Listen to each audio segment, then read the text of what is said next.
7 o'clock. Just like every other Sunday night, we go live at 7. We go live at 9 on Fridays or thereabouts.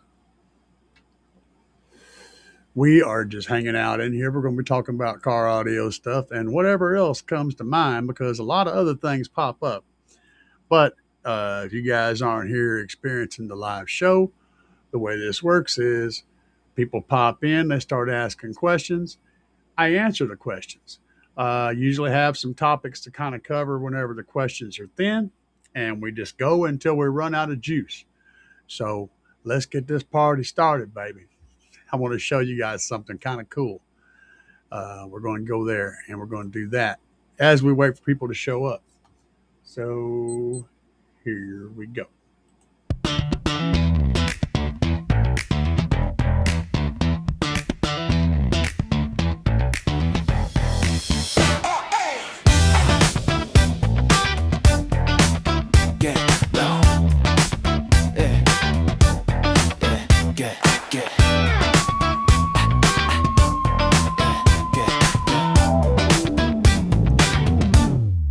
If you wanna move, then drop that low bass. If you wanna move, then drop that low bass. Low bass. Drop the low bass. Yeah. Drop the low bass. Yeah. What's up, El Fuego? Lay it on the ground. I say loud. Lay it on the ground. That was something I've been working on tonight. If you wanna drop it to the ground. Y'all let me know what you think about what my direction is down here. Drop it to the ground.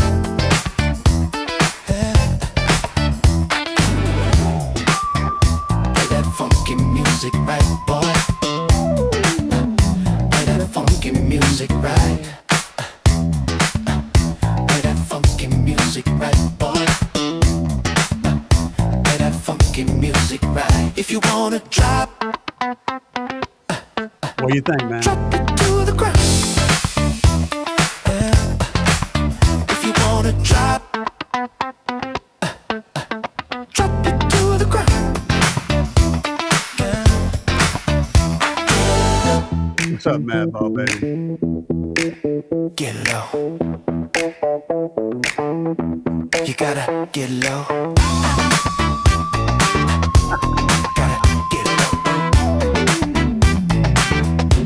Funky, if baby. you wanna move, yeah, baby. Then drop that low bass. If you wanna move, then drop that low bass. Low bass. Drop the low bass. Drop the low bass. Drop the low bass. Yeah. Yeah.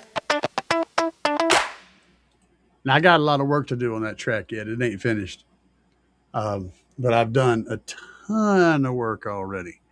So I was just dropping it on you guys. It's in probably about 50% finished. But I got lots of cool stuff to talk about tonight. So I want to show you guys something else right here. This is Joseph's car. And he's doing a little walk outside demo. Y'all check this out. It's a short. And I'll spend the rest of my life running from myself.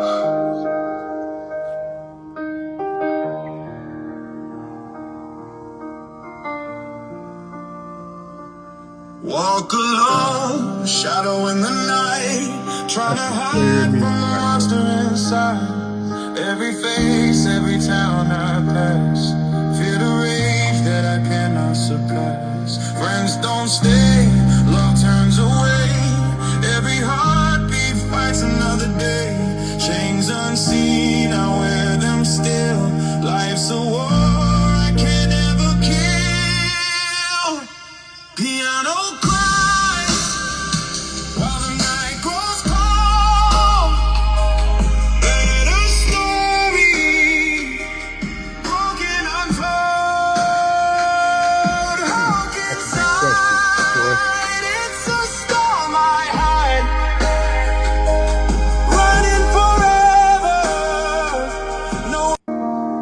And see, that is one. That's a hell of a little demo. He didn't walk away as far, but that's one of my tracks. And I noticed that the bass, he's tuned a little high, so his bass didn't come across on there as well. That track drops down to about 29, and he wasn't playing that note very well. At least it didn't come over the camera very well. But that is a thing. Let's move over here and get to the comments because I got a couple of questions. Got one anyway. So Troy says I have a 2004 GMC Sierra 1500 with a Bose system in it. Okay. That's a complicated question. That's a lot of a question, actually. What would I suggest for a replacement system? I would suggest looking at the JL Audio Stealth Box to fit under your back seat if it's the one that has the extended cab. I'd look at that for your subwoofer. It's going to be somewhere in the neighborhood of $1,000 for that box and the sub, but it's worth every penny of it. You wouldn't be able to build that in that quality and load it with subs for less than that price. That's a good price considering. Then I would look at, depending on how loud you're trying to get, of course, I would look at a 5-channel amplifier or possibly a combination of a 4 and a single subwoofer amplifier. You're going to need about 1,000 watts. Let me think about that. I think if you get the TW5 version of the Stealth Box, I think those are rated at 300 watts RMS. So you're not going to need a ton of power. I'd probably just do a 5-channel. And then looking at putting in, replace your door speakers with a better driver. I'd probably recommend like the JBL Stadiums in the doors. And then head over to customspeakerpods.com and get a set of the A-pillar pods and put you some tweeters, maybe some mids in there. If they have a mid pod for that door, or for that A-pillar, put a set of Audio Dynamics 3000 series, 3 point, whatever, 3.2, 3.3, whatever they are that fit. They fit in those. If it's got like a 3-inch cutout, put that in there, and a good tweeter like from Rockford Fosgate, the T1 or the T2s. They're fairly inexpensive and they're excellent tweeters for that combo. They would work well with that mid driver. They play low enough to handle that mid driver's upper cutoff. And that 3000 series mid from Audio Dynamics will absolutely play to 20K. So it can cover that tweeter, but I would put a tweeter on it and roll it off at like around 10K and roll the tweeter off at around 10K. And then put a set of the JBL Stadiums, the JBL Stadium coaxials in the doors, and then run you probably need to use a capacitor on the tweeter so that you could run that as a single channel. So you'd run both A-pillars as channels and then both doors as channels, and then the 5th channel on that JL Audio Stealth Box. That's the basic setup I would put in there if it was me. And unless you're trying to get stupid loud, in that case, we're going in a whole different direction. If you're just wanting a good loud SQ setup, that will work nicely. It'll crank and it'll sound like if you want more control, which would actually be a good thing, is using the B2 audio, that right there, that little DSP behind me, the 610 from B2 Audio. That's a great little inexpensive DSP that would give you the control you need. You would run from your head unit to the DSP and then out from the DSP into all 5 channels of the amplifier, and then out of those channels into your speakers. And then you'd use I don't remember the ohm load. You'd have to study and find out what the ohm load is to cut off around 5 to 10K, somewhere in that range on the tweeter up there. But you put those in the tweeters, and then and run those as a single channel, and you would cut those mids off on the bottom at about 500 300 to 500, somewhere in that range, depending on how loud you're going to get. If you're going to crank the snot out of it, then cutting them off at 500 is a good idea. If you're just going to play it kind of low and kind of chill and kind of mellow, then you can probably go as low as 3. But I wouldn't go any lower than 3 or 350 or something like that. But they're gonna really pull the presence up high and give you a really good high image for your sound. And the door mids are going to give you a lot of full feeling of the room. They're going to light up the space in the cab. The ones in the A pillars are going to pull the sound image up so that it appears like all the music's coming from up there. Those door speakers will also help to bring the bass forward, because most of the bass is going to be coming from the back, but the door speakers are capable of playing easily down to 80 hertz. And so they're going to pull the subtle sounds that they make in those bass notes are going to pull that bass forward and give you more of a forward, left, right bass instead of a bass in the back kind of a sound. It's a lot, and then a whole lot of tuning. For that kind of setup, you're probably looking at an amp that pulls maybe 100 amps. So you probably want to put a small battery back there. At least like the Big Jeff Audio, the Big Jeff lithium battery would be perfect for that kind of a size. That way you're not going to be straining, not going to be dimming headlights and stuff. It'll be nice and consistent. You'll get all of your mids will be nice and poppy. Your dynamics will hit nicely. Having a small battery right there to pull from is going to help even out that voltage pull, that current pull. So that Big Jeff battery is like $300. And it would absolutely support, 1,000 watts or something like that. You could probably support it fine off your stock system, your stock electrical, but I would suggest adding that just for to smooth out that current draw, so you're not dimming your headlights and stuff, and also to give your dynamic hits more presence. They'll help the amplifier a lot by having a battery to pull from, a good strong battery there to pull from. And if you go through them, the Big Jeff lithium battery, use my discount code CAE, get a discount off of that. And for the A pillars, if you go through them to customspeakerpods.com, discount code CAE will get you a discount there as well. Let's see what else is going on in the chat. I got caught up in that one.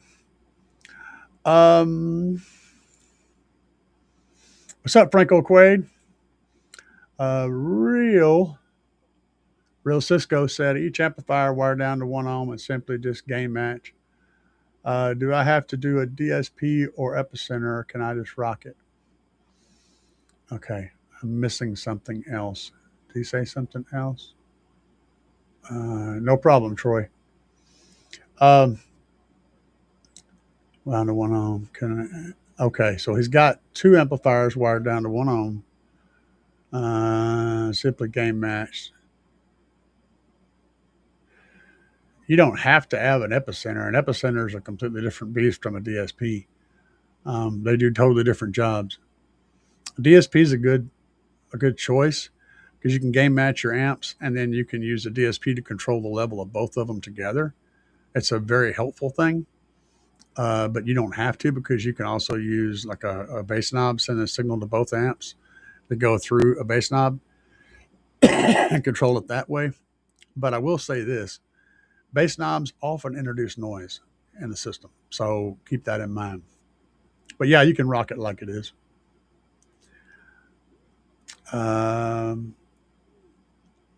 Okay, cool. Let's see here. Twister, thanks for the suggestions. Yeah, it's good sounding system. Yeah, that setup I explained to you is going to do a fine job, and you almost definitely want to get the B2 DSP back there on the wall.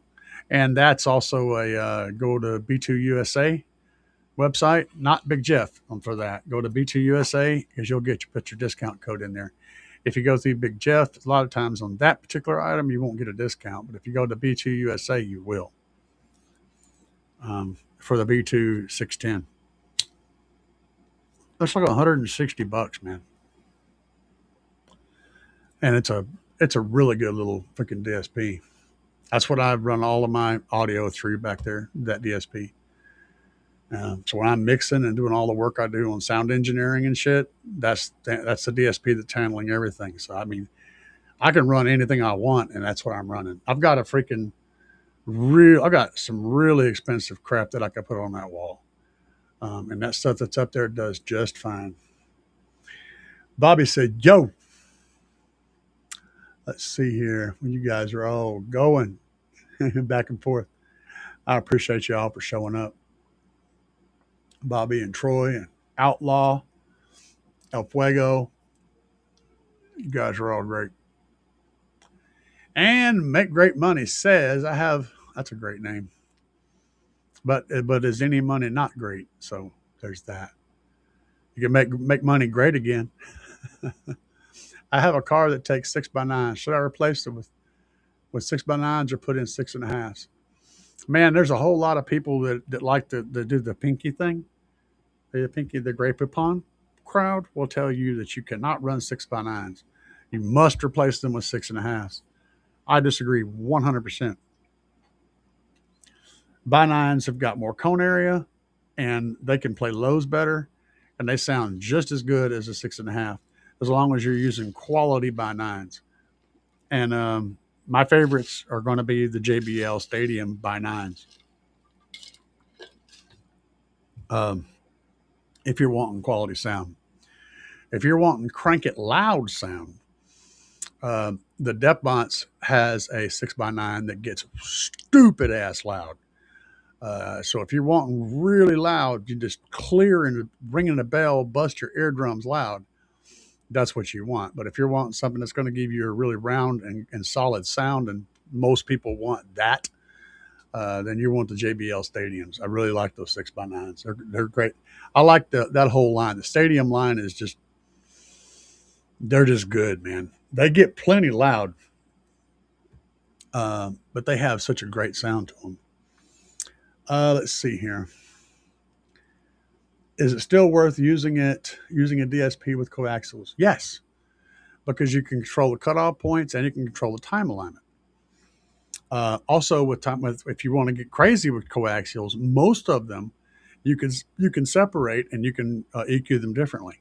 So you can actually do DSP work on a coaxial as a single entity or as separate entities. It's very doable.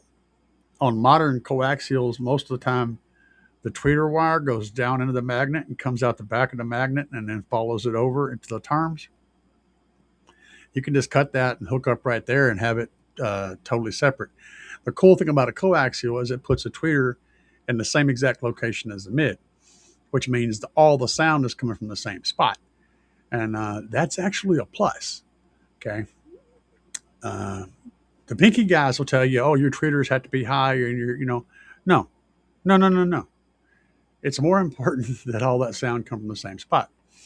The reason I sent him to that particular setup with the coaxials and the doors, and then basically building coaxials for the dash, for the up high, is because having those mids up high, in addition to the doors, gives the presence up high. It pulls the band up high. All the important information is from up high. The bottom is just going to fill in the room and make the whole room come alive. So absolutely, yes. What's the difference between gain matching and two amplifiers, or comparing it to strapping them up? Everything. The only thing those two options have in common is running two amplifiers on subs. Other than that, everything's different. Strapping basically makes two amplifiers act like one. So when you set all the controls on the master, the gain and everything, all the stuff that you can set on that master, basically does the same thing to the slave. So the two things that happen when you strap an amp, one is you turn them both into one full bridge amplifier. Okay, so you can only strap half bridge amps. So you essentially turn both of those two into a full bridge amplifier, and they work back and forth. Whereas one amp will push, a half bridge pushes and then rides it back. A full bridge pushes and pulls it back. That's why a full bridge can be so much more powerful in the same footprint, because it does both ways. Whenever you put two half bridges together, you turn both of those two into one big full bridge, and they can push and pull both directions. They assign jobs, the different jobs to the two amps. Then the next thing that happens, that's one thing. The second thing that happens is the master will be the one that gets the controls. So whatever you set all that, the points on that master is what the whole thing will experience. So when you strap two amps, you're basically building one big amp. Whenever you're game matching two amps, you are setting the output level of both of those amps. Now, which is going to give you more power? Well, it kind of comes down. Oh yeah, when you strap two amps, you're also doubling your own load, so you should be getting the same power no matter which way you go. If they're strappable though, it's easier to strap them than it is to game match. Game matching usually doesn't get you perfect symmetry. You can get real close, but not perfect. Whereas strapping, you don't have to worry about that because you just have one gain knob to set. That's for you, that's the big difference. You're going to be using the same ohm loads because let's say you got two 1 ohm loads and you're putting it on two amplifiers. Well, when you strap the two together, you're going to end up doing the same thing, but you're going to be using a 2 ohm load instead of a 1 ohm load on each side. You're going to put a 2 ohm load on the combo. So you're going to get the same power. If they're strappable, strap them. Oh yeah, Fuego said CAE getting the Big D Wiz nod is one of the top 25 underappreciated car. I saw that. I commented on that video, and Big D is one of my big channels that I appreciate. I even watch his old school amp stuff and all his crazy ass reviews. He reviews some really crazy stuff. But what I appreciate about Derek is his honesty, his integrity, his personality. You know, he's a real person. He doesn't play somebody else, and he's not this guy and then this guy. He's the same guy. And his overall outlook on life and the way he treats people and stuff is very similar to mine. So I feel for the man. He's a good guy. So I watch him because I like him. I started watching him because I liked the stuff he was making. I kept watching him because I appreciate him as a person and the stuff he makes. So yeah, I'm very happy about that. Exactly. A Bi-9. See, the reason Bi-9s got such a bad rap back in the day is because the Bi-9s that people were replacing these speakers with, they were all crap. They were all, made to the cheapest possible price, and people were buying them to replace these 6x9s. If you wanted a good speaker, it wasn't going to be a 6x9. It was going to be a 6.5. Today, if you can find 6.5s, which they're not, or 6.6 6x9s, there's not many of them, but there's a whole lot more really good quality Bi-9s out there now that can do just as good of a job as a 6.5 and have a lower overall ability, a lower frequency response range because they have more cone area. They're going to be able to play the drums and the lower stuff a whole lot better than a 6.5 will. So yeah. What if I have an extra JBL Club 6.5s already laying around and adapters? Is it worth buying the 6x9s? The clubs are good. The stadiums are better. That's a tough question, man. Depends on how much. It depends on how hard the money is to come by. If that's one of your limiting factors, if money is a limiting factor, then yeah, the clubs would be solid. But if money is not a big limiting factor, the stadiums are such a huge step up from the clubs that yeah. And plus they'll be 6x9, so you get the extra cone area. And money has to be really big limiting factor for me to choose not to upgrade to the 6x9s. I would still absolutely jump on that because I know how good those stadiums Bi-9s sound. They're sick. And as far as upgrading to the 6.5 version, that's going to be less of an improvement. It's still going to be an upgrade, but I'd be less inclined to upgrade. I'd be more inclined to stick with the clubs if you're going with the same size speaker. So, but in that GMC, I believe you have a 6x9. You got one of those stupid egg-shaped cutouts. I would say to go to somebody help me out. What's the name of that damn website? The one where you can buy stuff for vehicles specifically. Anyway, it'll pop up in chat because someone's gonna pop it out there. Go to that website and get the kits to convert, because that hole that's in your door right now is not the right shape for a 6x9. It's very close, but it's not. You need that Crutchfield. Somebody probably hadn't popped it up. I just remembered it.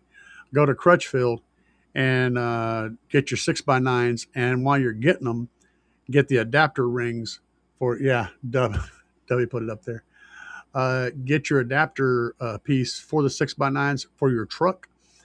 And also whenever you put that together, use some thin sound deadener. The best stuff I found is going to be like Noico or Killmat or Amazon branded sound deadener. Use some thin sound deadener on the spot where you're going to put the ring at, right up to the edge of the metal hole, and all of the surfaces. Like put it over the hole, then cut it out so that you have it right up to the edge of that, all that stuff. Then put your piece on top of that. That little bit of tiny bit of thickness that deadener adds will add a cushion in there and help that whole piece really tighten down good and tight. And then once you put the bracket on that the speaker is going to mount into, put some more sound deadener on and run it up the edges of that bracket all the way around, so that the whole bracket is basically the color of the sound deadener. You don't want to see any of that bracket sticking out. Then go back in behind and put a deadener inside your door panel, on that panel that's the outside, the one with the paint on it. Put that panel in, put it in there, and then bring some back in from the inside around that whole area. And then after you do all that, mount your speaker, and then put a little foam, one of the little foam connectors that connects the speaker, the metal part of your door, to that inner door panel. There'll be a little ring. Put the rings on and put those on the outside of the speaker, not on the speaker itself, but right around the outside. So basically, when you go to poke your screws and stuff in the speaker, it should be on the inside of that foam. You should be able to put the speaker on after the foam ring is already there, if that's so that mental picture. Then when you connect that door panel up to it, that sucker's going to sound really good. Hopefully I got all that information across to you. Do I set my DSP by ear or microphone? I started out setting it with an RTA.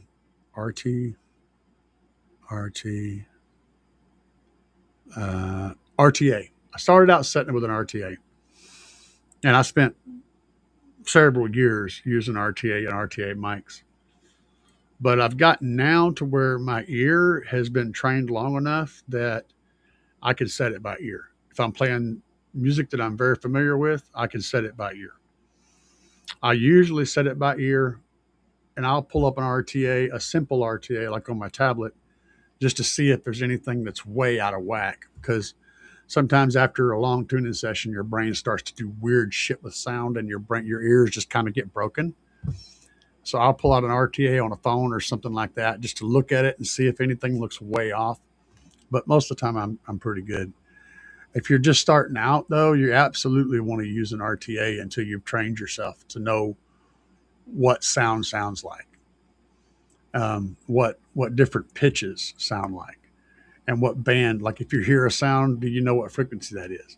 If you can't listen to a frequency and name that frequency or get real close to it, you're not ready to do tuning by ear. You can't tune by ear until you can do that. You have to be able to get ballpark each frequency that you hear and be able to name it. Once you get to that point, then you can hear a song and go, oh, that's way too hot. And you can go right to that frequency and adjust it. But if you can't name it, you can't adjust it. You're just moving shit around and making a mess. That's the way it is. Crotchfield says. Oh yeah, absolutely, absolutely. Grandpa's Cracos still exist out there. If you go, you know, hell, even most of the really cheap 6x9s are going to sound better than the good stuff back in the day. I mean, even like, back in the day, if you wanted to buy the good shit, it was usually Pioneer or Kenwood. That was your top brands. Um, if you were paying Pioneer money, you usually got a pretty decent one. But even those 6x9s weren't as good a sounding or as well done as the ones that are on the cheaper spectrum now. So yeah, it's a big difference. Craco was one of the mid-tier brands. Then you had Roadmaster and a few others that Walmart carried. And that's what most people think of, that sound that they played, and it was not good. What's up, Stu? Nice to see you. Showed up. We are still doing stuff. Fuego said W's still rocking the Explode by Nines. Hell yeah, man. Let's see here. I'm going to jump down here. 6x9 speaker baffles, yay or nay? I read it really helps counteract the bass from your subs. 6x9 speaker baffles. Counteract the bass from your subs. The context is what I'm losing. I need more context here. I'm not sure what you're talking about exactly. Where are these baffles? Why are they interacting with subs? Give me more context. Michael said, my car has 5x7 and a 3-inch woofer in the same spot. A 5x7 and a 3-inch woofer. I don't understand how that happened. First of all, I don't understand the 3-inch woofer in a car. I'm guessing you mean like a mid or something. No, you could go a really good choice in a 5x7 is Alpine Type R 5x7. It's one of my favorite 5x7s. And then you could go to shit, man. If you put an Alpine Type R coaxial in that 5x7 hole, you can just eliminate that 3-inch, whatever it is. Those Type R's get down. But you could always put a middler in there, or just disconnect it and leave the one that's in there, but not playing, or let it play. I don't know. It's probably going to get blown if you're upgrading. I don't know. I need more input. Not really going to get much gain 5x7 and 6x9. Absolutely. I agree. 6x9 speaker baffles, yeah or nay? Yeah. Remember JC Whitley speakers? I never used JC Whitley speakers. I know I remember JC Whitley, but I don't remember they had speakers.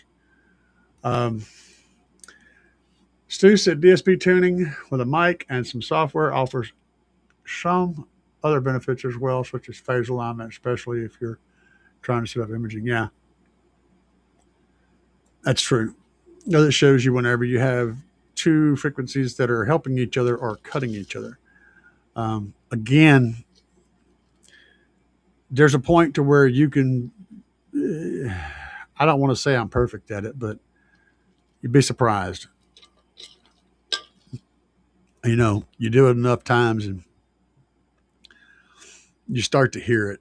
You start to hear that phase cancellation. You can hear it by moving your head left to right in your car. And if you can't hear that, then you're not ready to tune by ear.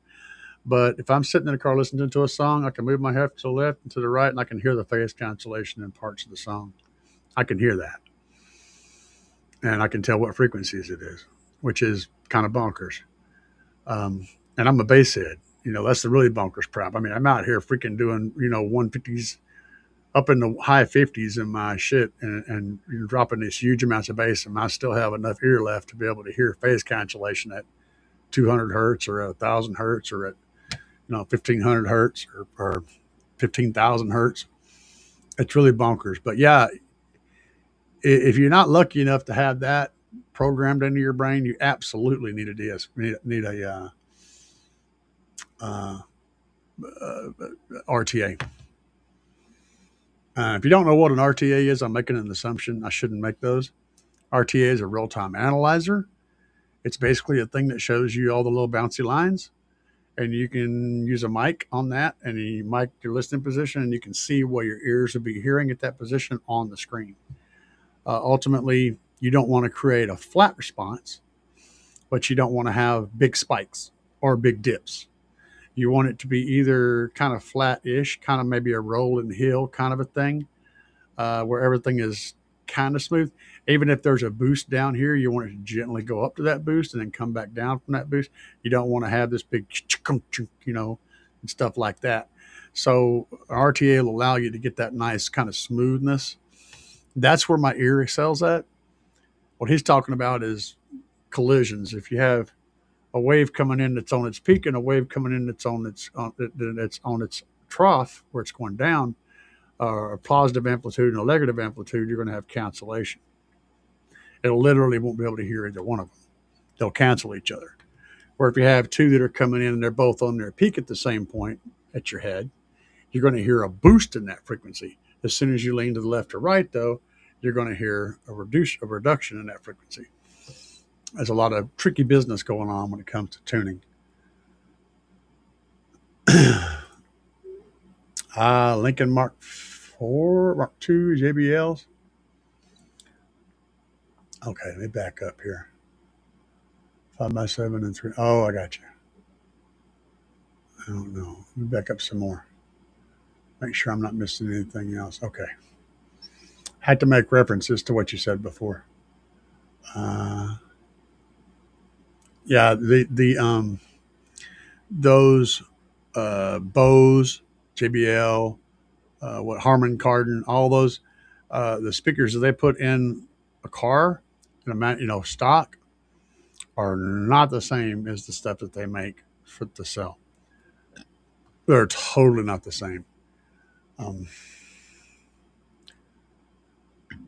Let's see here. Just wondering if I should add speaker baffles if it helps in any way, or just leave the 6x9s by themselves.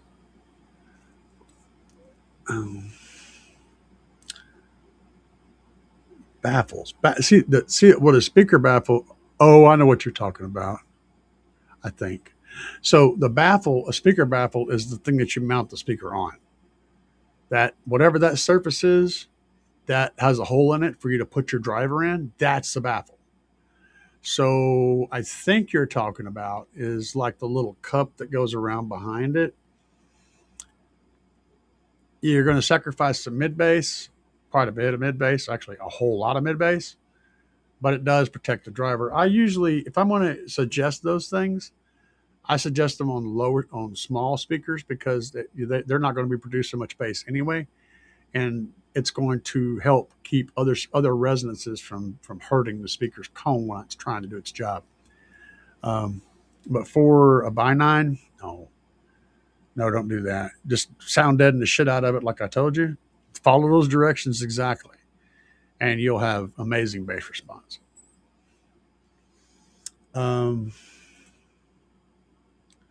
Let's see what Stu has to say about this. Michael may be talking about the JBL setup. They had 5x7 plates with a tweeter and a mid in the housing. Oh, I got you. Oh, is that like the Impala? The Impala back deck speakers? They had that some kind of 6x9 with a little. Yeah, I bet you that's what he's talking about. It's very vehicle specific. I can't speak hard on that. But I bet you there's a conversion plate at Crutchfield. Yeah, seal that one off and just put a hot little freaking set of Alpine Type R coaxials in there and put some power on them and prepare to get your rock on because they ain't gonna mess around.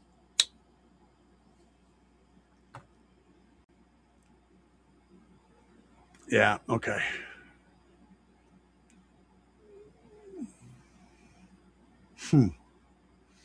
That's crazy. There you go. Stu gave you the perfect answer. Yeah. Yeah, you could do it if you got that extra space, you could do a coaxial or not a coaxial. You could do a coaxial or you could do a component set that has a base and 5x7s. Maybe a three-way set where you got a 5x7 and like a three. They make those. I have to go over to Crutchfield. Just look on Crutchfield for that. Tell them what car you have. They'll have a little thing for you to put your car in and all that stuff. You diddle doots. And then it'll give you a listing after you get done filling all that shit out. It'll give you a list of all kinds of stuff that fit in those doors. So you'll be able to easily find something. And if they don't have the thing that you want specifically, you can kind of Frankenstein it in there, but they'll also offer different parts to help convert things from one thing to another thing. It's a very handy website. Really, really handy website. I will say this, though. First of all, you typically pay more for everything there, not by a lot, but by a little. However, they also a lot of times will include a whole lot of cool stuff in there for free. So you may pay more for the 6x9s or whatever it is you're buying, but you may be able to get the adapter plates to make them work in your vehicle for free. A lot of this, along with information on how to take your door apart and how to install the parts and how to disassemble. They have a lot of really cool stuff there. Go check them out.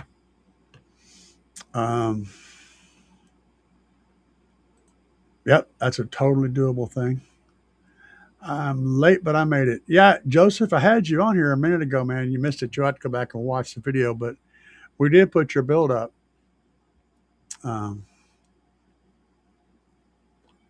Right at the beginning of the show. Stu said, welcome. And Paula had a 6x9 and a tweet that were actually bi-amp from the factory in the Bose amp. Yeah, I know that little Bose amp right in the middle of the back dash. Yeah. I just got recently been dealing with those because I had to build in Troy's car. We pulled all that crap out of there and plywooded the back deck, glued plywood and glued and screwed plywood down to the back deck. And then to totally make it hard and solid, and then put the material back on the inside to make it go away so you couldn't see it. That was a good thing. We were building that trunk wall, so we had to seal that sucker off. And we did. We sealed it off good. But I had to get all that crap out of there, and that's where I spotted one of those. He only had one on one side. It was the other hole was empty, and the hole for the amp was empty, but I know that's what went there. Side note, a lot of times when if you've got a trunk build like that, if you're doing a trunk car, you can absolutely mount your 4-channel or even a 5-channel up a lot of times right up in the back on the back dash up underneath it. You can mount that sucker up under there. Just make sure that the spring mechanism that lifts your trunk up isn't going to hit the amp or get interfered with in any way. It's got those 2 bars that go across. You don't want to be involved in that. But as long as you can clear all that, it's a great location to put an amplifier for a trunk subwoofer setup or whatever, because it puts it up off the floor so it doesn't get wet whenever the trunk gets water in it, stuff like that. And also isn't involved in your packages you might be putting in there. And it gives you more space for your subwoofer enclosure to sit in there. Just a side note. I used to do that a lot. The only downside is, well, you had to watch for those springs, but you've also got to lay down in the trunk and like get up under there and work up above your head like that. It's kind of weird, but the end result makes a really clean install. And Joseph says, been a minute, been busy moving. I noticed that the lows on the Incredible Hulk did not come through, and I can play the lows on my system. So off your video, they were missing. I'm wondering if maybe your tuning was high or your microphone just didn't pick them up. I was wondering about that when we played it. But sounded amazing. Yeah, your mids and all sounded really good. Fourth Order is coming. Took the face off a few hours ago. I'm going to be baseless for a little bit. That's such a sad place to be, man. I hate going to that place. That place sucks. The no bass place. Ugh. I got I got earphones. I'll put those in. I got to have my bass. I got bass in my studio. Got bass. Not these. These things suck. I got my little bassy earphones, wherever the hell they are. Oh, these little guys. I love these things. Check them out. So they come in this little box here, and you watch the front of the box. Watch the front. When I pull one of them out, as soon as I pull it out, see that light come on? Yeah, yeah. The little thing it's already connected to my phone. As soon as I pull it out of here, and when I put them in, when I put them back in, it disconnects from the phone and it starts charging them. So it's really neat. I love it, man. Technology is awesome. I love the Chinese people. Uh, My Great Money said, I have a Dodge Magnum. Is it necessary to get, oh my goodness, you're going vehicle specific again. Is it necessary to get, okay, the Stadium 6x9s for the two rear locations? No. Just leave those suckers dead. You don't need speakers in there at all. All the way to the tailgate, or can I just use club 6x9s in the back? Yeah, just whatever. You don't want to put any effort into those rears. You're only going to get about 20% of your sound from the rear anyway, and it's going to screw with your staging. So if you want to put something in there, just use the clubs. The stadiums are where to go on the front, though. That's where the real power comes in.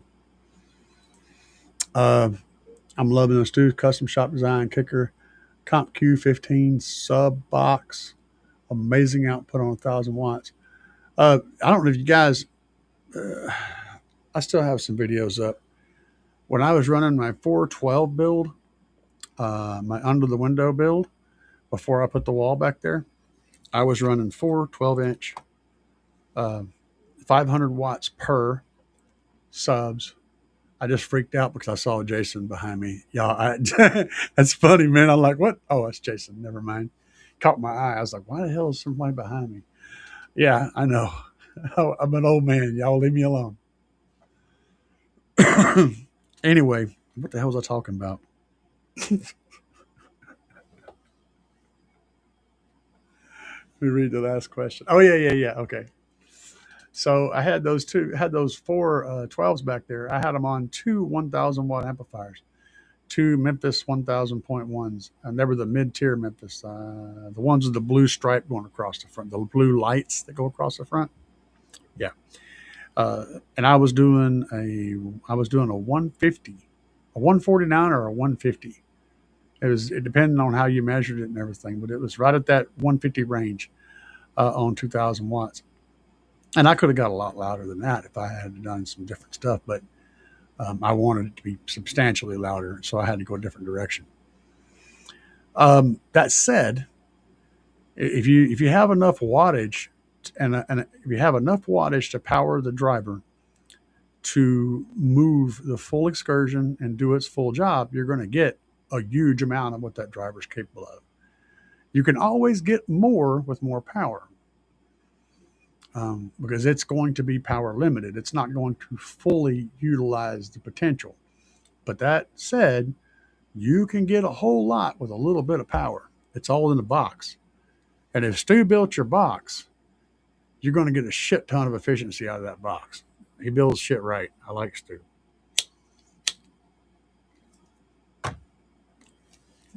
He's a good builder.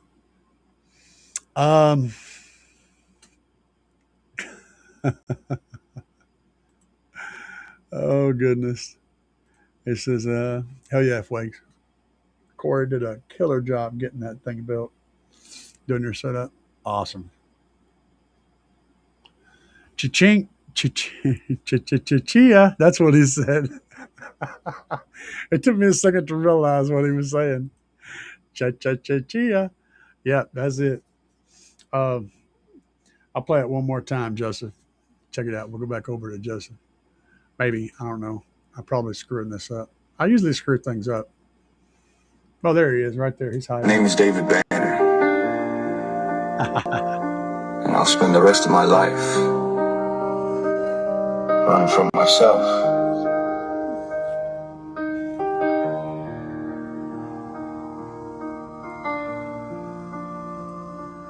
Walk alone, shadow in the night, trying to hide from the monster inside. Every face, every town I pass, fear the rage that I cannot suppress. Friends don't stay, love turns away. Every heartbeat fights another day. Chains unseen, I wear them still. Life's a war I can't ever kill. Piano cries. Oh yeah, man. Night grows cold. Better story. Broken untold.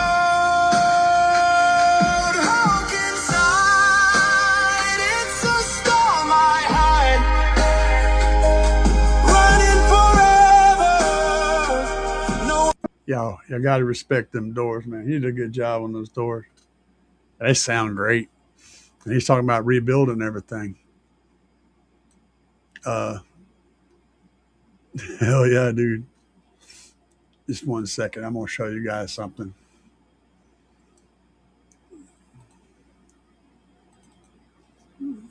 Catch it here.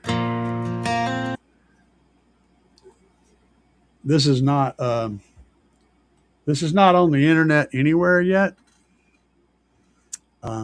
So you guys will be the first ones to hear this track. And let me tell you the story first. I want you to know the story. You're very welcome. You're very welcome, Joseph. Years ago, now I was a teenager. It's been a long time ago. My friend, I had a really good friend that I grew up with. He was always a kind guy and everything, a good-hearted person. My people were always like that. I keep people like that in my life. Even when I was a youngster, I wasn't stupid. I kept good-hearted people in my life. Well, he got married, and then something happened to his brain around this woman. he he was abusive to her, and I got in the middle of it a lot over and over again. I ended up throwing him through a window once, the kitchen window. You know, kitchen windows are above the sink. Okay. I threw him through that window out into the yard. This house had a good sized crawl space too. So y'all know this was a drop. Anyway, we had some go rounds between, I got in between him and her on many occasions. Well, she finally had enough of it. I had moved out because with me intercepting him all the time, she started getting the hots for me. And I was like, nope, this ain't going to work. And I was living there for a little bit. I was staying with them for a few months, helping pay bills and stuff because there was, everybody was kind of struggling. So we were just kind of living together. But she started with that. And I was like, no, I got to go. So I left. As soon as that started happening, she started coming at me. I grabbed my shit and took off. I was homeless for like 2 weeks after that. But I survived. That's not important. She a year or two after that, she ended up leaving him.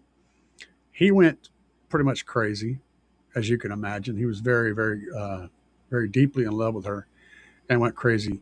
And he got past that to a small extent. He ended up picking up a girlfriend. He was always with somebody because he's one of those guys that just could not live without a female in his life, and a lot of people are like that. I'm sure you guys know all about that. But anyway, his last girlfriend that he was with had left him. She had gotten enough of him too, as one does. So he calls up this girl. He can call her. He sent her a text message. He said, "Is there basically to cut it short?" He said, "Is there any way that you would possibly take me back?" And she said, "No." And I don't know exactly how the next part happened, but the next day they found him in the trailer where he lived. and he had shot himself, gun, mouth. That stuff had happened, and they found him in the living room floor. Um, so, yeah, it was pretty much a train wreck of a situation. Well, I was um, I just randomly started thinking about it, and I was like, I just got to get this out of my system. So this is where this song came from. It isn't the exact story, but it come from the same place. So y'all listen to this and tell me what you think. This is the first time this will be played anywhere. I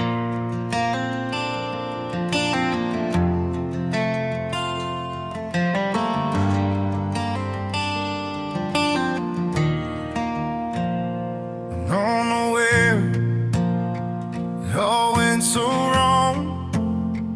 Baby, I lost control. Where did you get that scar? I still remember the front porch fight. I recall it all like it was tonight. Her tear-stained face, her bloodshot eyes, a trembling hand as she waved goodbye. I'm on this train now, I'm all alone. I loved her so. Where'd I go so wrong? The evening train headed out of town. Don't look back, we're making ground. She said goodbye and drove away. I'm on this train, but my heart will stay. The whistle screams as the night rolls by. I see her shadow in the window light.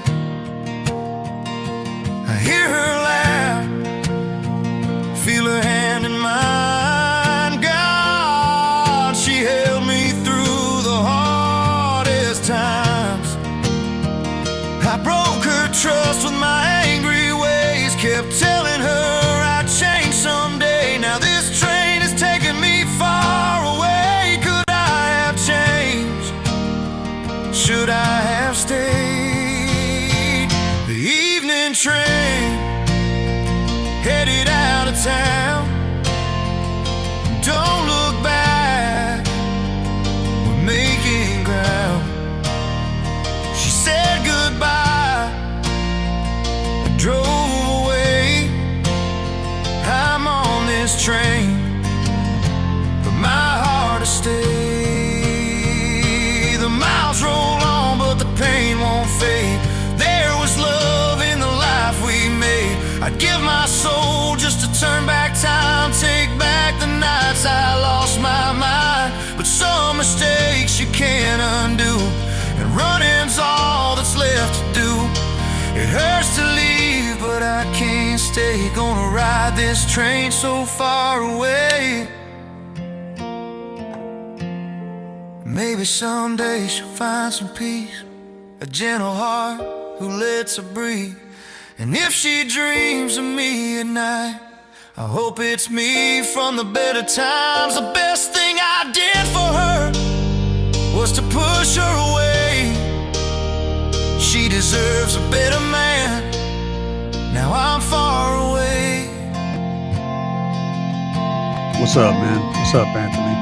The evening train headed out of town. Don't look back, we're making ground. She said goodbye and drove away. I hope she's fine, I hope and pray.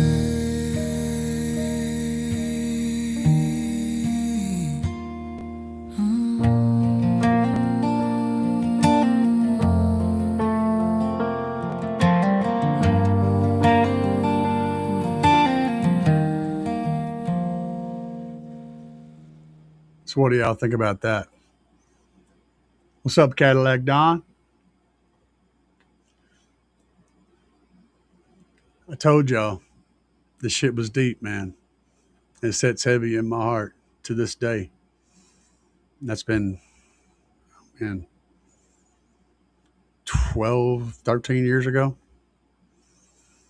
This shit sits heavy in my heart to this day, man. I can't. You don't lose that. I was talking to a friend of mine, and about those heavy traumatic experiences we go through in life. And people say that it gets easier, it gets less bad. It doesn't. You just get better at dealing with it. It becomes normal. It becomes normal to have pain in your heart, and you get used to the pain.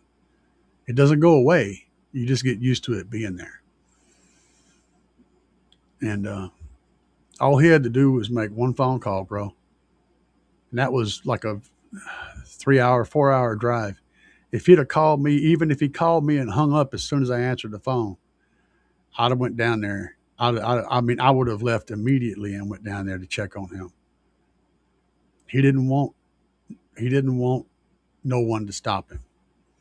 He didn't want help. He just wanted out. And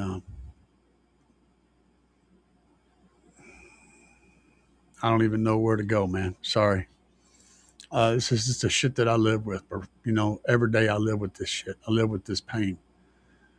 And if there's somebody out there that's listening to this now or listening to it in the future, if you feel like there's no way out, you feel like you're trapped and there's no other options, man, call anybody.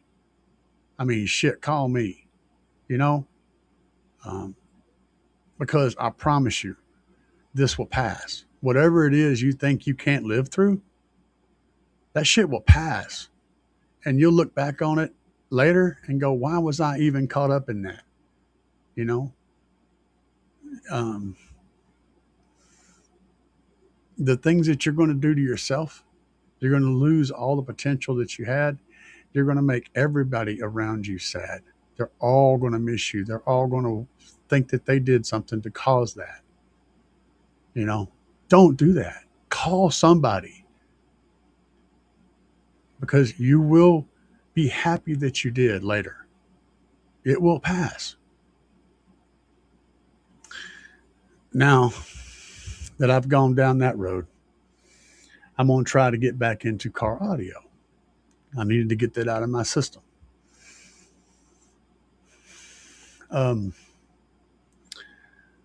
Let's see here. Oh my goodness. Okay, El Fuego said, my next build is a window height 4 comp gold 12s on. I don't think that number doesn't exist, Fuego. You did weird stuff. I'm guessing you're saying 2100 watts.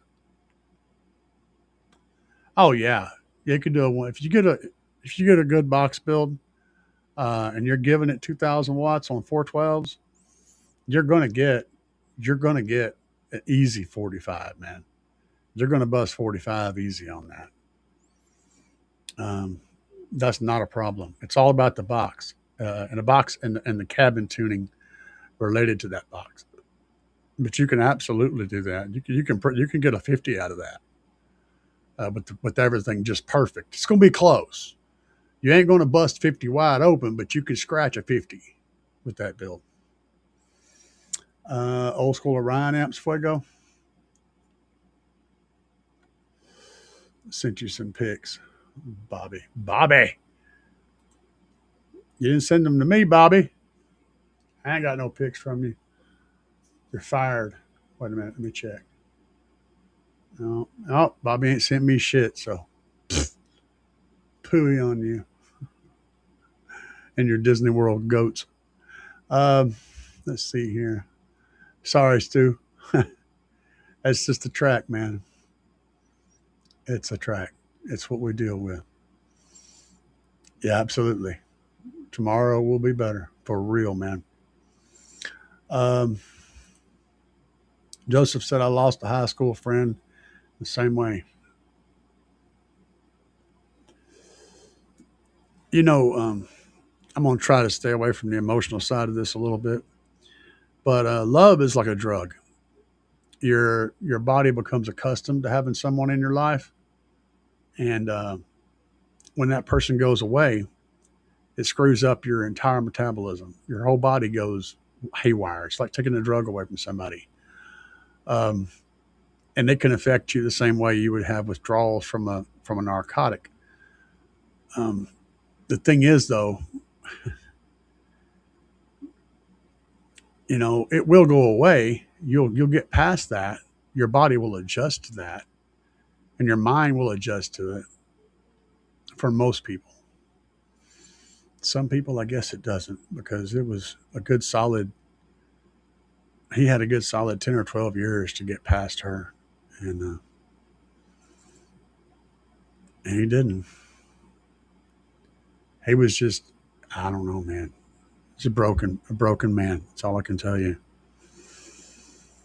And guys, I hate to say this, but I've lost multiple friends the same way. And so this shit stacks up, man. It's like no matter which direction I turn in my mind, I end up at this place. You know what I'm saying? And that sucks. Uh,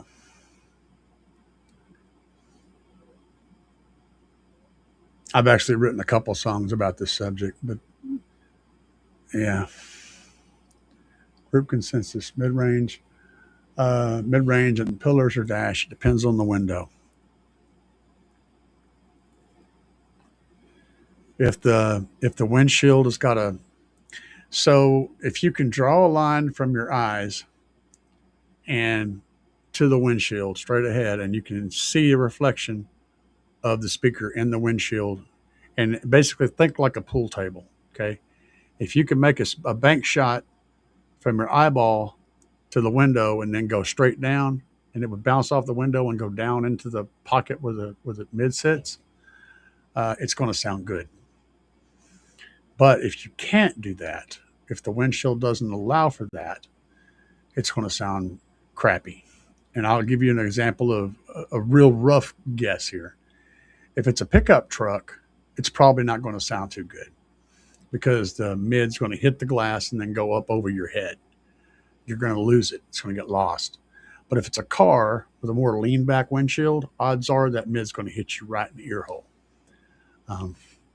So it depends on the glass, how much tilt it has, whether or not they work in the dash. And that goes for tweeters too, but not as much because tweeters have a much wider dispersal pattern. Their off-axis response is really good, and also they reflect really easy. Hard surfaces reflect tweeter splash, and so you can handle that frequency up high. The mid is the key speaker, though. No matter what else you do in the car, your mid, if you have a little 3-inch mid, that sucker needs to be either directly reflected and coming back to your ears, or it needs to be lined up with your ears, because that's where like 70% of the music is going to come from, is those mids. And they need to be on point as much as you can make them. The closer you can get to having those suckers up on the A pillars or on the dash, the better. Um, so, like I said, that's my opinion. Is it depends on the angle of the windshield, and also is the dash mounting location a solid one that's going to provide a good baffle. So you don't want to have mids can get around stuff too. You don't want to have the mids coming around from behind the dash and getting involved in the front of the cone because you have cancellations. That's where you wind up with those low frequency cancellations, like 150 hertz up to like 300 hertz. Those lower frequencies are actually pretty long, and they can get back around and cancel. So you need a good sealed up environment that separates the back of that speaker from the front, or you need a pod that has them wrapped in behind so that their sound stays separated, or you'll wind up with a low response in the bottom part of your RTA from those, and that's going to give you a hole because your doors are going to play too, but they're down low and they're not aimed at your head, so you're going to lose that response area. Is going to be a hole in your RTA graph. You have to protect that. That's the weakest spot in a car audio setup, is between 150 and 300 hertz. That's where everything dies. If you're going to have a problem, it's going to be right there. W said pillars for me. Yeah, I like pillars. Like I said, it depends on the glass. Who else is vote? So Tanky, where is he at? I'm looking through here, looking for anybody that hadn't spoke up. Frank. Real Cisco said, it's one that's going to require my balls to read, my eyeballs, not my balls, but my eyeballs. I don't read with my testicles. I read with my opticals. Okay. 3200 watt, 15. D1 on 2300 watts. Wired at one amplifier per coil. Strap amplifiers or just match gain. Okay. So you got a dual one, okay, on two 2300 watt amps. Okay. So, all right. I'm catching up with what you're putting down. I'm deciphering it. I would strap them if you're running 2 amps on one sub and you can strap them, by all means, strap them son bitches. For sure. You're going to get way better control and a way better match setup. Matching gain is only really the option whenever you can't strap them. That's going to be a loud ass sub. That's a lot of power on that. Okay. And Great Money said 3.5 versus a 4-inch for mids. Is there a difference? Yes, there is a difference. But when you're playing mids, a 3.5, it can really do even a 2.5 can do a good job with mids.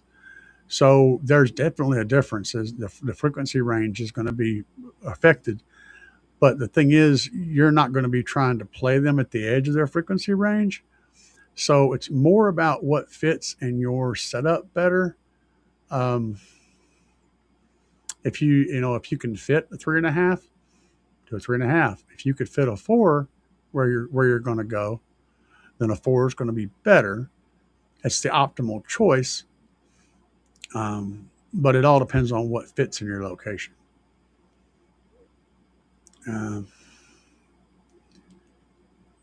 Yeah, I see Stu's answer. It looks like he's on the same level. I said balls, Frank. Let's see here. Stu said it's supposed to be the perfect size for mids, but 3.5 should be close enough. Really should notice the difference between the speakers of the same brand and series. Exactly.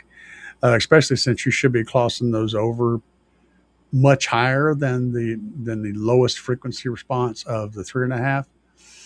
So, yeah, it's more important that you get them mounted in the right location and aimed correctly. That's more important than the diameter of the driver, and that you got the DSP set up to where you have them crossed over right and you have them EQ'd right. Those things are all going to make way more difference than the 1/2 inch of the driver. And I don't have enough. Knowledge to get into cone filtering, so I'm going to leave that one on the table. Thank you so much. Appreciate the advice. Been a subscriber for a while. Thank you. I love the basshead advice. Trying to step up to the big leagues. Oh, son. The big leagues is a wide territory, man. It's a wide territory. It's not like a specific line that you cross where all of a sudden you're in the big leagues. When you start busting out your credit card, you're pretty much in the big leagues at that point.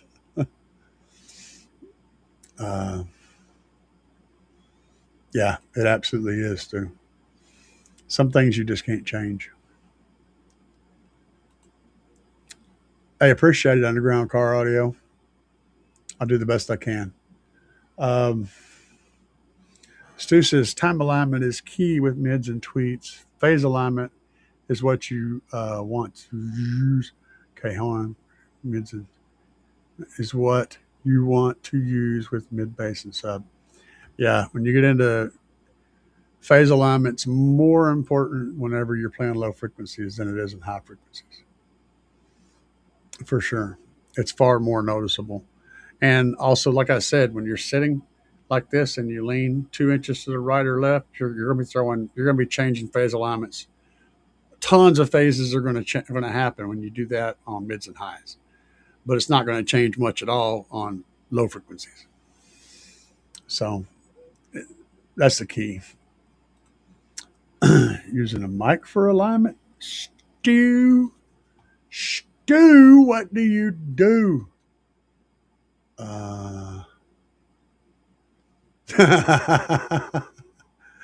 Joseph.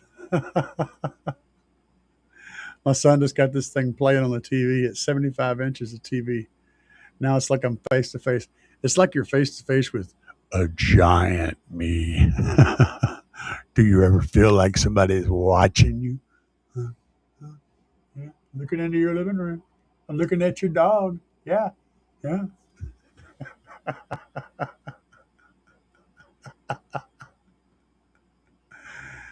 I can't imagine being on a big ass screen. It would scare the hell out of me. And it would definitely scare my cats.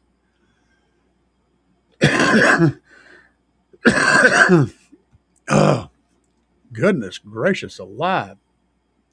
We have broken things. I don't know if you guys have heard this yet, but I'm going to play it. I got to go make a run. So, I hadn't played that one. Hey, it is coming up on the holidays.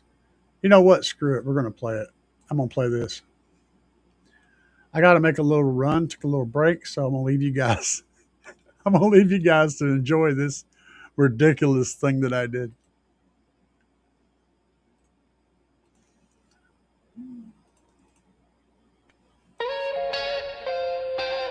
Be right back.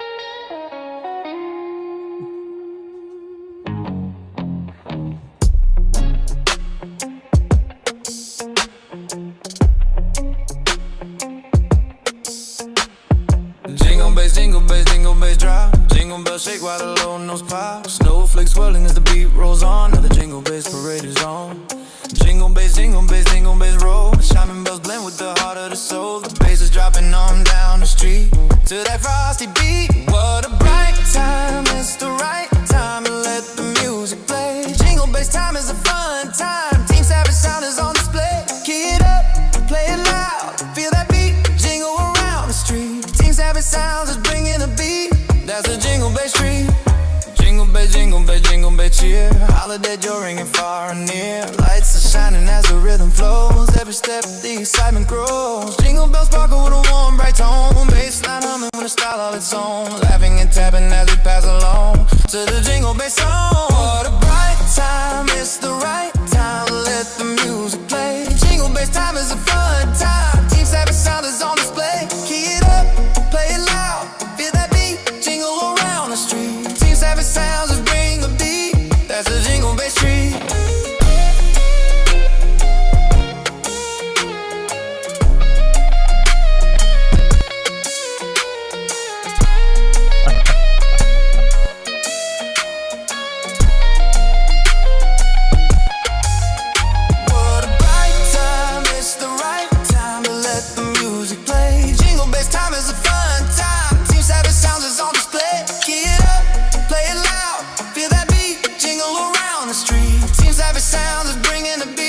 That's a jingle bass street.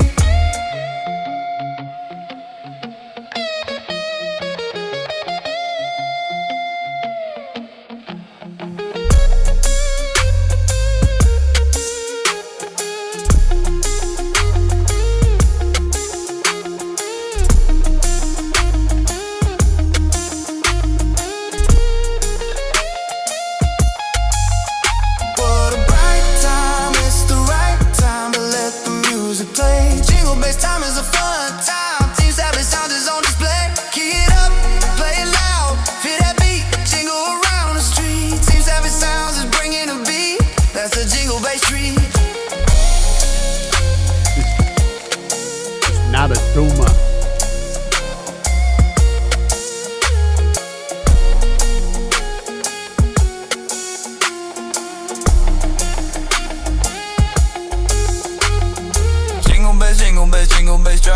Jingle bells shake while the low notes pop. Snowflakes swirling as the beat rolls on, and the jingle bass parade is on. Jingle bass roll. Chiming bells blend with the heart of the soul. The bass is dropping on down the street to that frosty beat.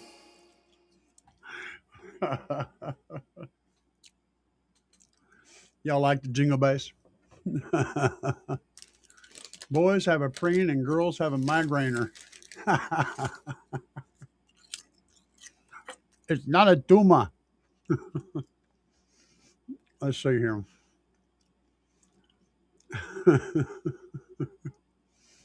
What did we miss? Oh, well, we missed quite a bit. Okay. 100%.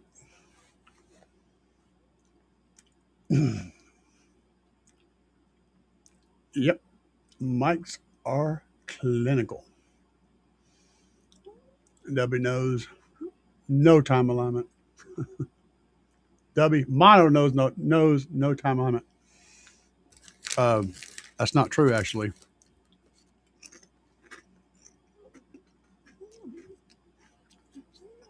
Mono is affected by time alignment. Just ask any sound engineer setting up for a concert. It's all mono. Concerts are in mono. With a very few exceptions. For instance, AC/DC will use a sound wall on both sides to do certain songs where they have a hard pan or left or right for guitars and stuff. But most of the show is done completely in mono.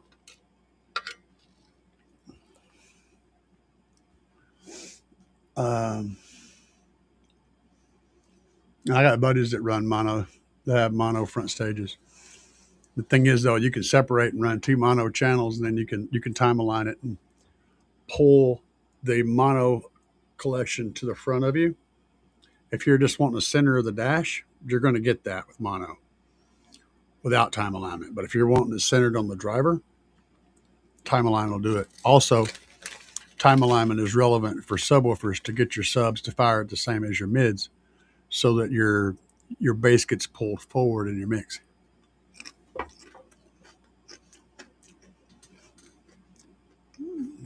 Let's see here. Thank you, Rick. I had to bust out a little Santa Claus. I'm basically a Scrooge. My wife and I both. We don't really celebrate any holidays, to be speaking of. I mean, we go to Taco Bell for Thanksgiving. I mean, come on. That's the only real thing we do every year. Go to my sister's for Christmas, but we just go there and visit. We don't put no trees up or do anything. Hadn't done that in years.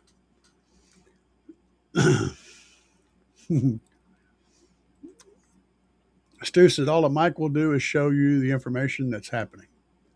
It's up to the tuner to interpret that. Absolutely. I think of a mic as kind of a stabilizer.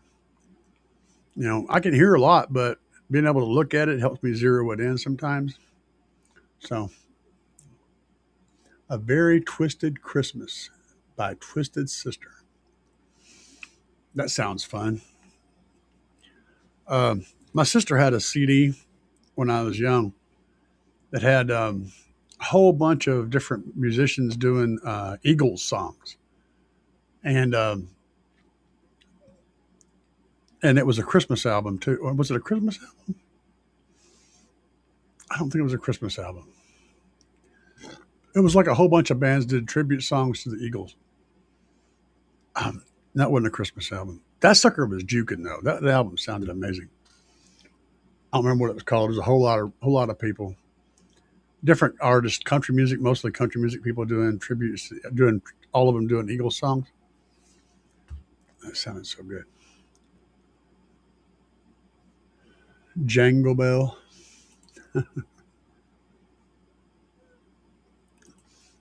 Ideally, yeah. You want to try to put your mic, well, since you've only got one, you want to put it like where the center of your head is. Like in there where I can't touch, in the middle. That's not ideal because especially high frequencies, they'll change a lot from here to here, right? From here to here, big change in frequencies. You're going to have totally different frequencies happen in the center of your head than you would at your ears. That's why a lot of the high end guys will use binaural uh, ears. They use a little thing with ears on it. Have you ever seen that mannequin ear thing?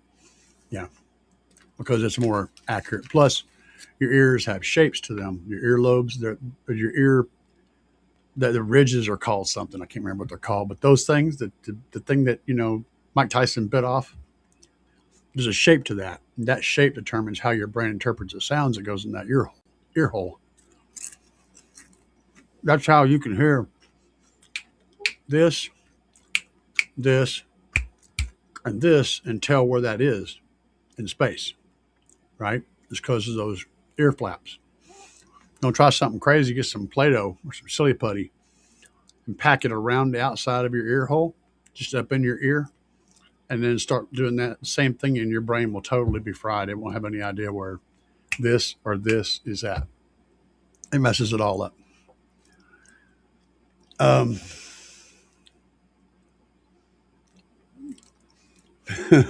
When did I become a tuner? Tuner!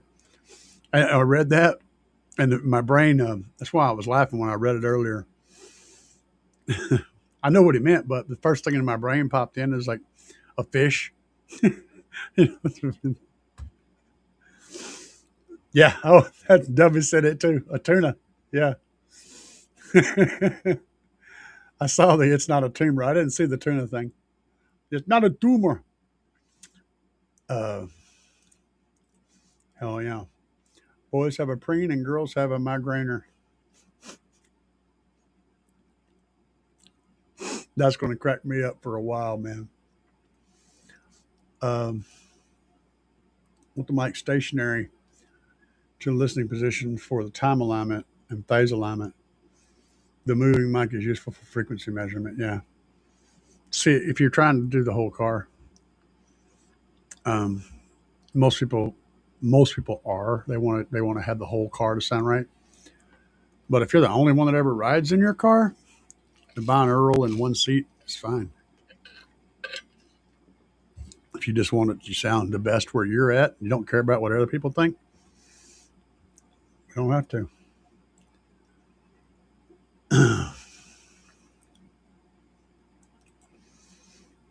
Bose sub cutoffs are so high that they can't use aux feeds. Yes, it is. And the best way to get bass in the front, put a sub in the front. In case y'all are wondering.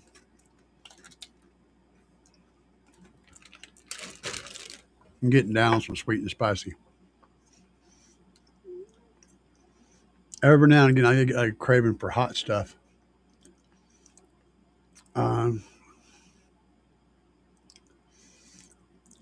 Let's see something here, Frank. Drive backwards. I appreciate it, Car Audio Obsessed.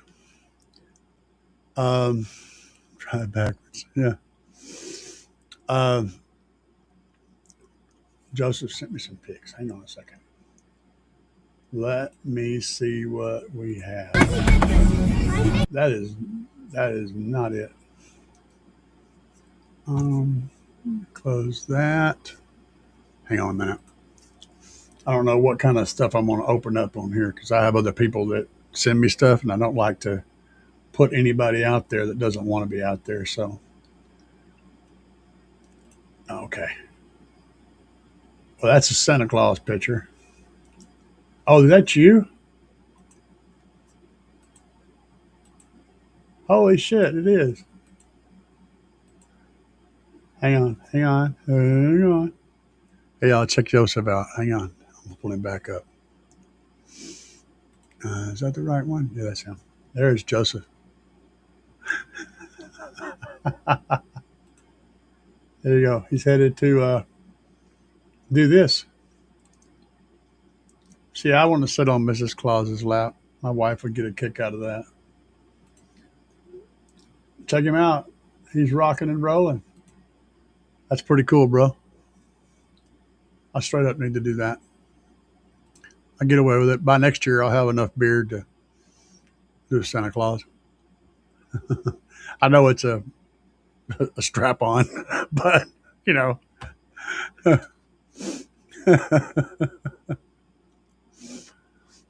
Oh man, let's see here. That sounds fun.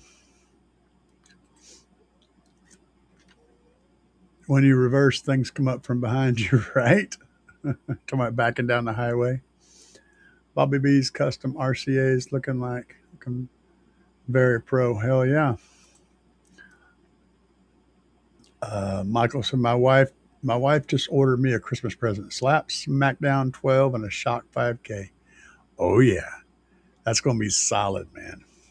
That's going to be chooching right along. Even Stu agrees with me. She sounds like an awesome wife. I tell you the story about what my wife did one day. The one that I've never forgotten this. And I still haven't forgotten this. So like, y'all gonna be jealous. I want to tell you about now. Y'all gonna be jealous as hell. So I walked into the living room and I asked my wife. I said, "Should I do 6 15s or 8 15s?" And our first question was, "Is 8 all that fits?"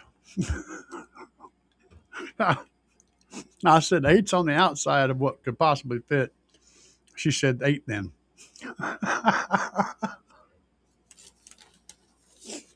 That's classic.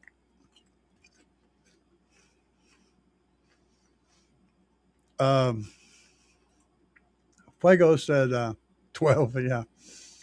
Fuego said, I have I have a JL 8W3 laying around. Damn right. I have a JL 8W or DL 10W2 in my is that W2 or W3? It may be a W3 in my center console under my dash. It thinks it's a mid bass driver. It's tuned for one. It does a good job. Fuego, if you put that in a really small sealed enclosure, it will get quite high, and will really pull that mid bass in the front into a happy spot.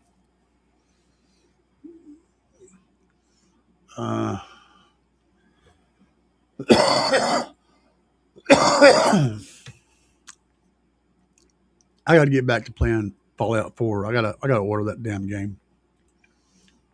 I've been itching to play Fallout 4 for a while.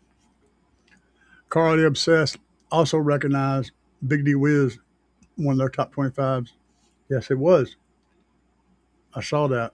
I watched the whole damn thing. I didn't. There's a few on there that I didn't see that I kind of would have liked to have seen. But yeah, he hit. I found out about a few that I didn't know about. Some of those guys got real good content.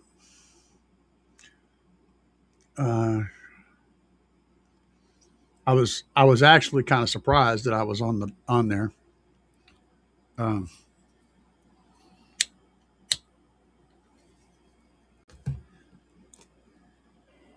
Just a little bit. And the reason is I didn't think that that Big D was taking much note of my channel. So that's the reason I did figure I'd be on there. Yeah, right. Cardio says yes. Is me too. New channels. Hell yeah. What's up? Unban my 360.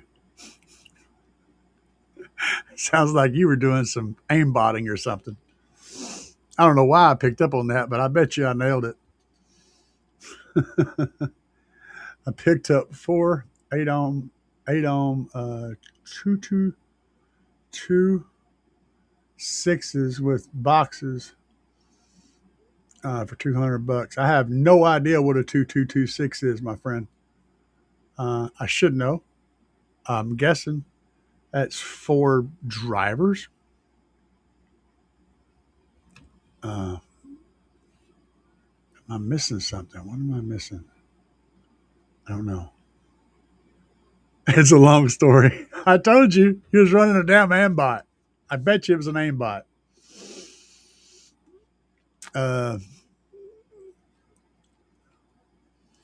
So Stu says, just sent you the final pics of that. Oh, let me go see what Stu's got going on. Hang on. I see. Oh, guys. Get ready for some juicy stuff, man. Get ready for some serious juice. All right. Let me fix this. There we go. This is some of the some pics from Stu. Final pics of this Ford F-150. First of all, just look at that. Now I'm not going to jump straight off of this. I want you to take in this picture. Look at the cleanness of these wire runs. How very neat this all is. Pay attention to all of that. And look at the details on this box. The positioning of everything. Look how clean the carpet is right here. You realize how hard that is to happen? That takes a very serious level of, I'm going to make this work. Let's see, is that the right direction? There's a closer shot of the amp. I love it. Tessa tape makes the wires look factory. And pull in these other wires from behind. Okay. That's nice work. And check that out. That's the icing on the cake right there. And I'm going to tell y'all, as much work as you think he put into that, yeah, multiply that shit by about 10. There's a ton of work that went into this logo. Beautiful. Beautifully done. There's the wiring up front. Nice little kicker fuse in there. And notice how I paid attention to making this wire come around and make this nice circle. Nice, smooth transitions. I mean, this is the little stuff like this is what makes the build look better. You could have run that wire shorter, but it would have looked forced. It could have went like, yeah, but no. He made it a nice, smooth, sweeping curve. And he also, attention to detail, the kicker logo will be correct if you're reading it from the angle. All these little things add up to making a build look right. I'm going to pick on you, though. I don't know if I can or not, but I think I can.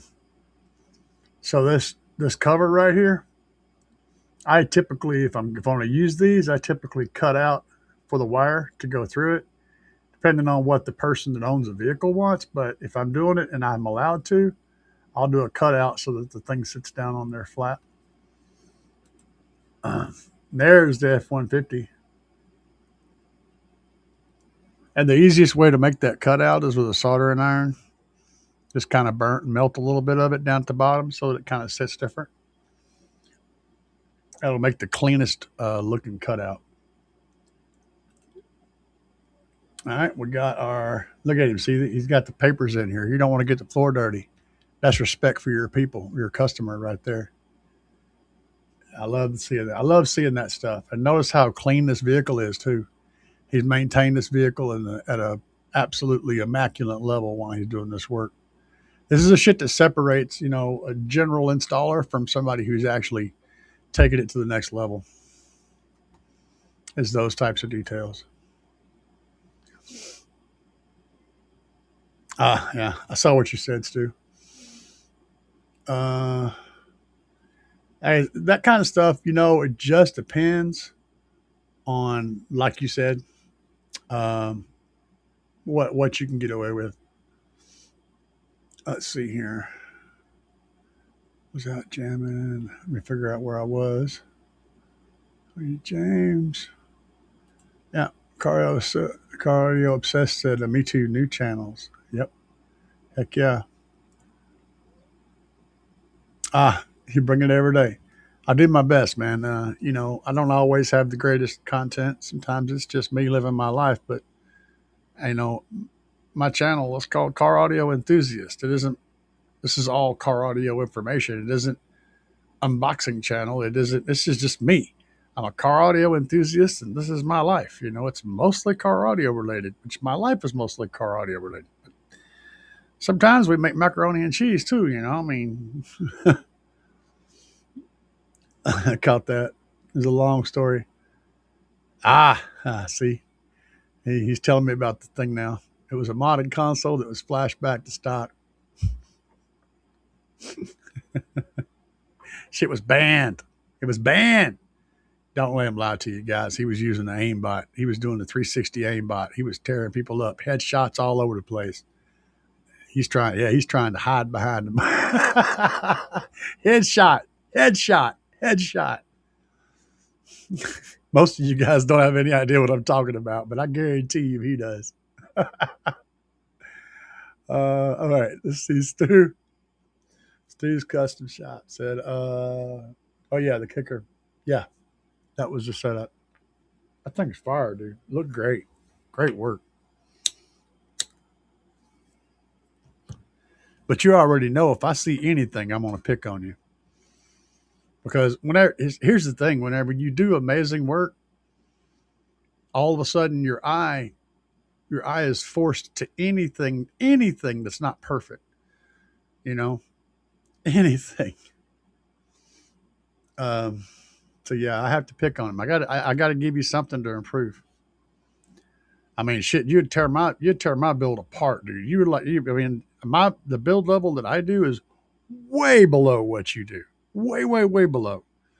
You would rip me to shreds. So I know what it's supposed to look like. I know what perfection looks like. That doesn't mean that I actually do it most of the time. I do my best when I'm doing work for somebody else, but I don't charge. That's the other thing. Someone posted up, people, random comments like, would you do that to a customer's car? Or why would you do this in a customer's car? I'm like, I don't have customers. I have friends. I have people that show up and say, hey, can you help me with this? I'm like, sure. That's how we do it. Nobody gets charged for the stuff that I do. I don't charge a single penny for any of the stuff I do for people. Not 1 cent. The general consensus is you give me a list of the crap that you need to do this job. I'll tell you what to get. And if there's any extra crap left over, I keep it. But I don't ask to keep it. They just leave it with me. That's just how it usually works.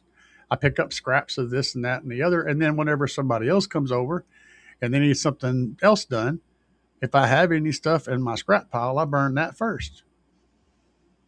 I give back. It's just, you're just passing it on to the next person, essentially. That's how I do it.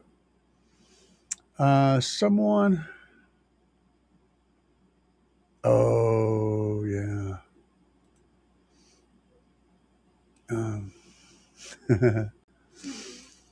It said someone went online with a burned copy and it's flagged for life. I bet there's a way around that. It's going to require some software stuff, though. Freaking Microsoft, dude. But you know how many times I screwed Microsoft out of operating system money over the years? How many people used one version of Windows XP or Windows 2000? How many thousands of people used the same damn code to open up? Microsoft's been getting hit for a long time, so they kind of gotta. They've been beaten to the point to where they're gun shy, man. They hide behind everything. So it took you a while. Yeah, it did. I bet you Bobby takes a lot longer. Bobby's got to stop every once in a while and go milk goats, And Stu said I generally trim those too, but it's a 25 model, so I didn't want to intrude too much.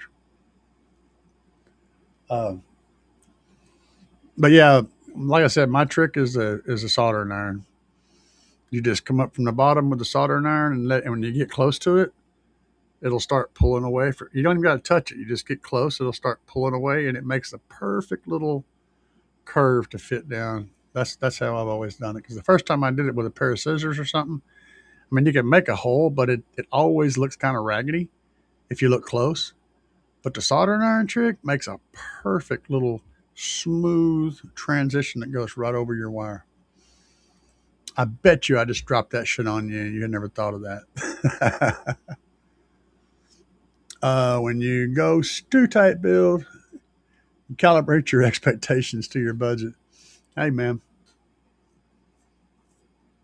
that's the truth too. Really, it is. If your budget's too low, if your budget's low, you can expect less attention to detail. But there should always be a minimum of it's going to work and it's going to be reliable and it's going to be neat. That's going to happen regardless of the expectations. Now, how much time you put into making it pretty, that's where the money comes in. Be prepared to go south. I got one of the things for the controller. Call of Duty action. Yeah, you caught on to it. See, I was thinking some of you guys are going to know what I'm talking about, and others are going to be like, "What the hell is he talking about?" Aimbot.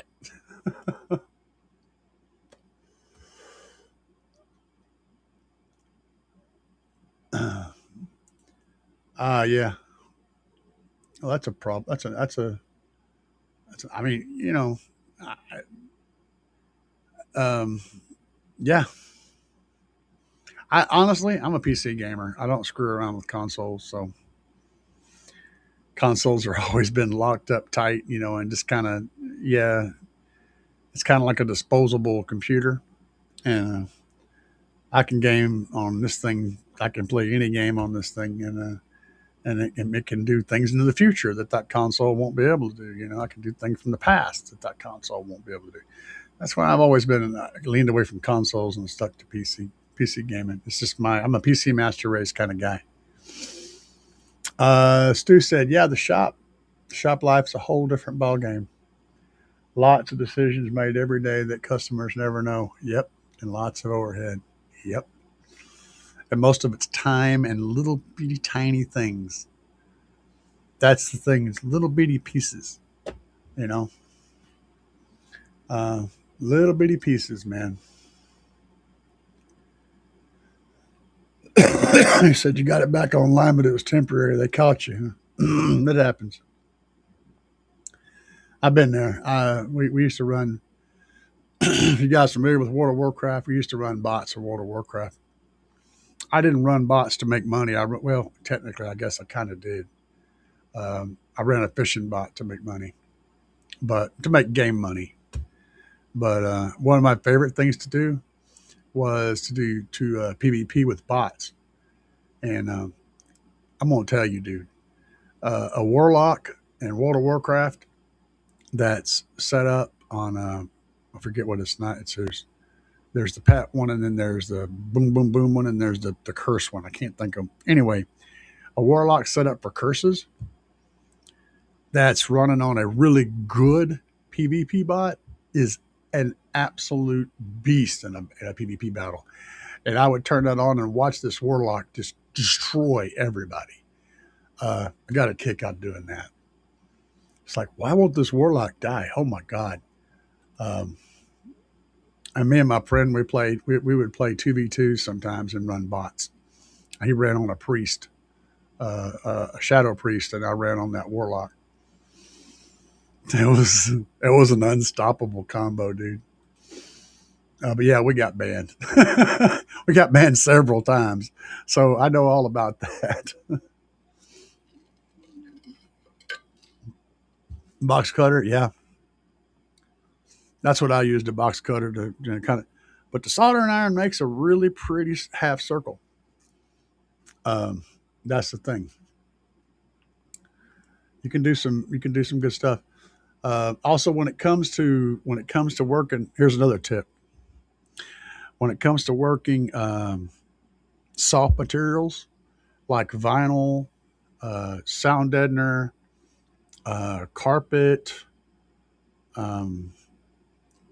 rubbers and plastics that are real thin, look into a leather punch kit. The kits for doing leather work. those can be really, really good for certain things. Like you can use a leather punch circle one to punch perfectly round holes in vinyl to do whatever with. I mean, beautiful, perfect circles to punch holes in carpet, to punch holes in sound deadener. If you got a putting on deadener in a whole door and you want to punch out the little spots where the clips will go, if you got it all drawn out on, you need wood behind it. You can't do it on the metal; you'll damage the door. But you can use a little circle punches and different stuff out of a leatherworking kit to do really cool stuff with thin, soft materials. Maybe that'll open up your brain to one more little tool. The collection in my head is kind of insane. I've accumulated quite a lot of stuff like that. That's why I do what I do, because people ask weird questions, and I can often give you an answer that works for that weird question. Uh, oh yeah. Demo, Destro, Affliction. Yeah. Thank you, Trucker Jerry. I was trying to think of Affliction. Um, it's been a while. Mostly on PC. So I game on a PC as well. Have time emulator with lots of old NES games. It's my jam. Yeah, I'm wanting to get back into Fallout 4. So, and if you guys don't know, I mean, most of y'all probably don't even give a crap about gaming. So, but this is me, so we go all over the place. Fallout 4 is kind of a shooter, means you run around shooting stuff. It's kind of a shooter, but it also has a building element to it and an economy that you can build and do crazy stuff with. It's a sandbox ish game, meaning you can play it in many different types of ways, um, and it does all of the things pretty good. So I dig it. I get into it. That's what I'm going to get back into. So Trucker Jerry, are you getting close? You should be. No, you should be somewhere between Oklahoma City and Springfield. If I'm just guessing, right? Just guessing. You should be getting close to Springfield if you're not there. He's a truck driver by the name Trucker Jerry. You should be able to figure that out. Oh, by the way, I'm curious about something. I want y'all to tell me something here. Let me get this to work. I'm gonna type something there. I want y'all to tell me what my name says, because I can't. I know everybody else had this problem with their name changing, uh, and I see it as car audio enthusiast. What did you guys see my name change? Oh, Big Cabin. Yeah, you're getting close. What do y'all see my name as in the chat over there? Stu says I had about 100+ hours in Fallout 4. Oh yeah, on the PS4. So yeah, Stu knows all about it. So I said some of you guys are going to know, and some of you be like, "What the hell is a Fallout 4?" I mean, did you get tired of something and fall out twice, or 3 times, or 4 times? I don't know. Fall out of a treehouse 4 times. Okay. I was wondering if it changed because everybody else had problems. Stu still says the same, and some of you guys like W's all weird. Uh, some of the other guys have their name changed. I don't think Trucker Jerry had a 5730 on his originally, but may did. I can't remember. Um, I don't know what's up with that. YouTube doing their weird stuff. Anyway, Stu said I had 100+ hours in Fallout 4 on PS4. Haven't played since 2017. Yeah, Fallout 3 on the PC. First time playing through it on PC. Much better than console. Yeah, well, that's honestly the case with most games. The only thing that's the big difference in a console game and a PC game is the controls. Some people are used to those console controls, and how they work, and that's a drastic difference. Um, Sometimes it gives you an advantage, and sometimes it doesn't. Sometimes it's worse. So I get that, but I haven't played like console games in forever. Debbie said YouTube changed all our names recently. We can change it back on. Oh, okay. So that's why some of you guys are getting your names back. Okay. Yeah, they do weird stuff, man. Uh, yeah, and I don't know. I guess Car Audio Enthusiast is my primary name, so it doesn't change no matter what they do. That's cool. I went full on when I created this channel. That's the name I put on there. Debbie said the name change just our YouTuber tags. We're closing on 2 hours, guys. Do I have any requests or any questions?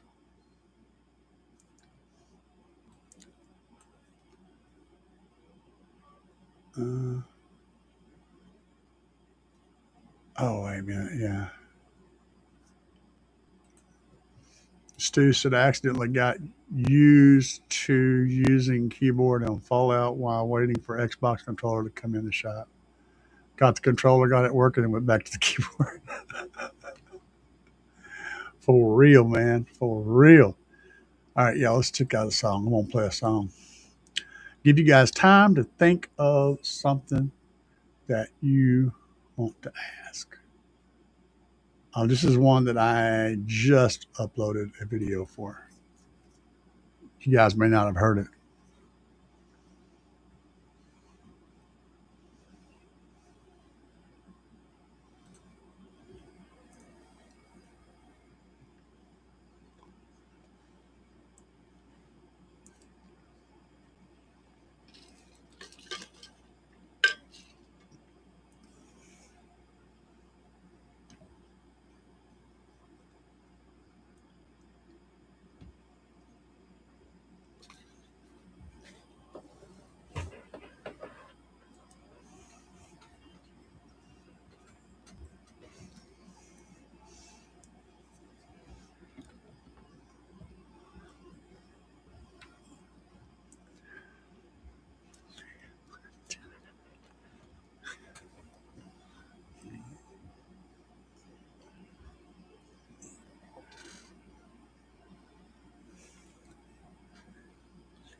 No sound.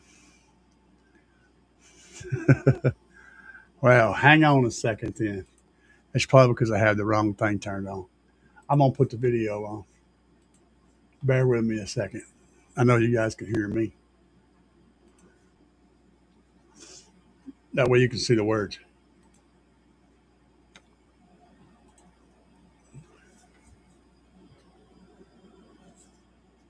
Yep. Oh, wait, that ain't the right one, though. Get back here. We'll refresh it. We will refresh it. There we go.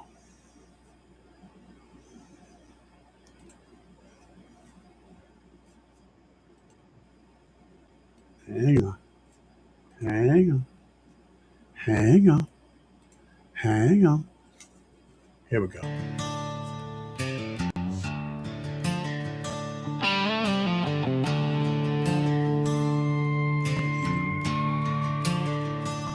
I should quit smoking, well imagine that.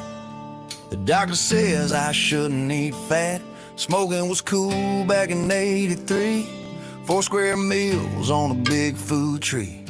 My heart's failing, I'm overweight. Probably cause of all them meals I ate. The professionals say to just eat grass.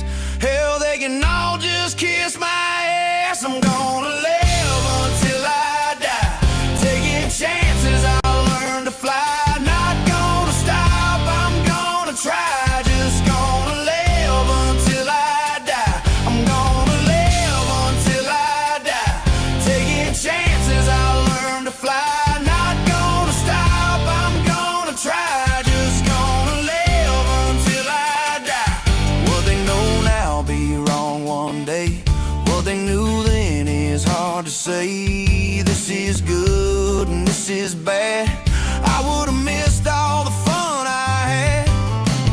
Thick knee pads and a helmet for your head. Side rails so you don't fall out of bed. We're telling our kids it's alright to lose, and your gender is whatever you choose. I'm gonna live until I die, taking chances, I'll learn to fly. Not gonna stop, I'm gonna try. Just gonna live until I die. I'm gonna live until I die, taking chances, I'll learn to fly. Not gonna stop, I'm gonna try. Just gonna live until I die. What the hell are they gonna say next? Yeah, it's fine to drive while you text. You don't need to work, just stay at home. You can learn to live right on your phone.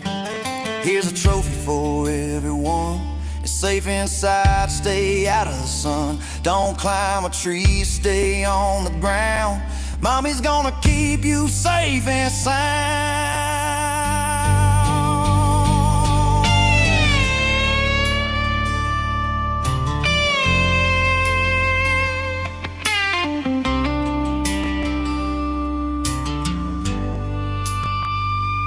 I miss the days we rode bikes till dark, drank from the hose at the trailer park.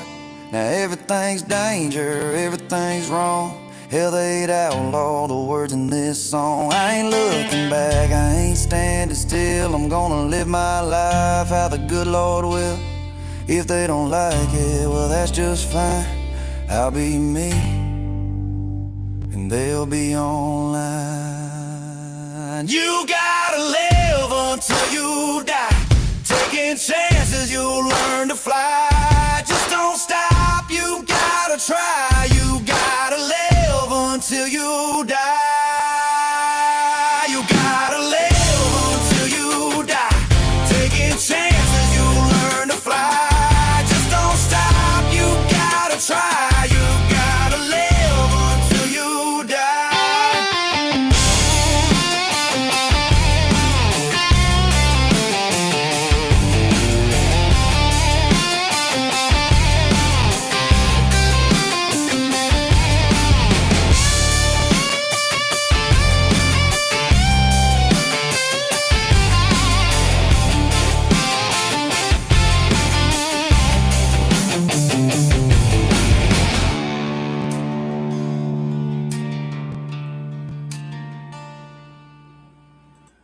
And what'd y'all think about that?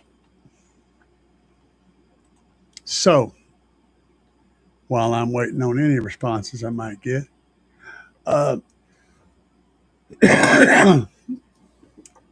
Derek asked, when you test your SUV for resonant frequency, should you do it with a sub box in the SUV? Yes. I feel like the number would be screwed by not having the box in. It absolutely would. You want to have as much of your system together as possible. You want to have a full system build if you can to get that. El Fuego says, fantastic show. He has to go. And, you know, the West Coast does shut down eventually. Peace out, Fuego. I'm sure you're already offline, but showing love, my friend. I'm Banny.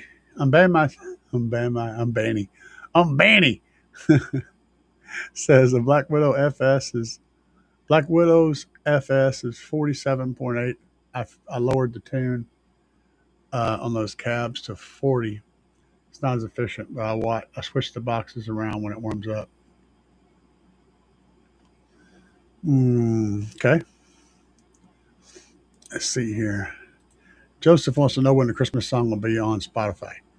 I don't know that it will be. I may end up putting up a holiday. I would consider putting up a holiday album with my scary songs and stuff in there, and a couple of Christmas tunes. So I haven't done it yet, but it's a possibility in the future. Yes. Yeah. He's answering the question. You want yeah, exactly what he said. Absolutely. And then there was the no sound thing. Appreciate you guys for calling that out. I forgot that I had to switch my screen over.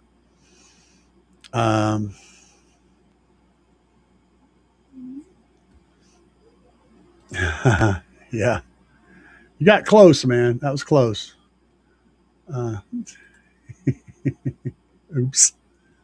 Let's see, 98.9 dB sensitivity. Okay. Oh, that's the subs. That's insane. That's insane, really. Appreciate you, Stu. Yeah, I drop them like that. This one took a lot of work. The mood hits me, man. I'll just be doing random stuff, and all of a sudden, a line will pop into my head, and I have to get to my computer and I start typing out a song. And sometimes I'll type out a song in just 5 minutes. I'll have the whole song written. Sometimes it takes a little longer, but it hits me, and I have to go start doing it. I just have to go do it right now. And a lot of times, what I'll do is I'll sing it and play it with the guitar and record it, and then I'll use that to feed to the AI so that it creates a song based on what I'm doing. My rendition will suck, but the AI will go, oh, okay, I see what you're doing. I see what it figures it out, and then it does a better job of what I did. And then I'll take that, and then I'll pull it out, and I'll bring it up in stems, and I'll put it in there, and I'll start my workflow building a song. And my workflow can be crazy. Do I have one open right now?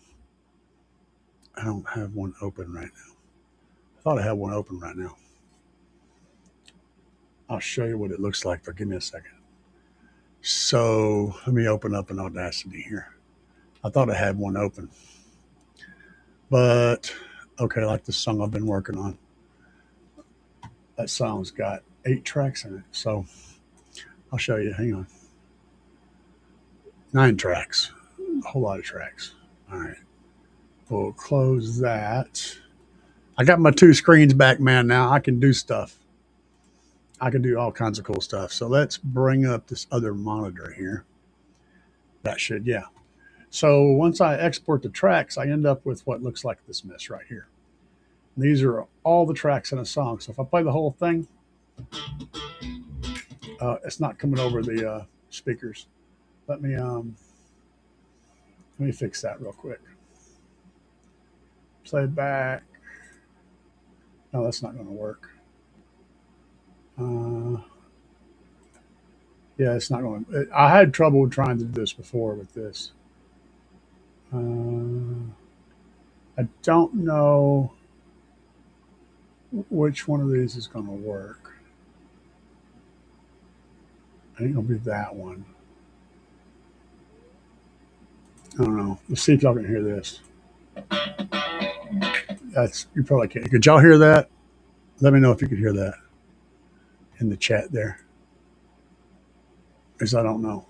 I can't tell. Oh, wait a minute. I do have a way to look. Let me pull up this little thingamajigger over here. Let me just use that. Nope, that ain't it. That ain't it. I just want to show y'all what I do. This is a lot of work in this. I'm going to show you some of it. But I got to figure out how to get this to play. Let's see if that works.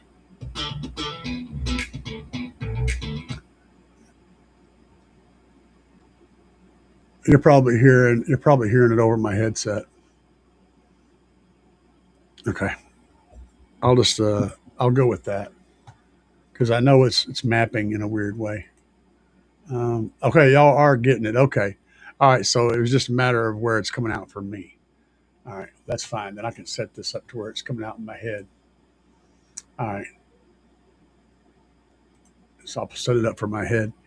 Now, this is what it sounds like. The whole thing together, right? So you got bass down here. got guitar down here, Yeah, all these different percussion. yeah. There's other, which can be all kinds of stuff.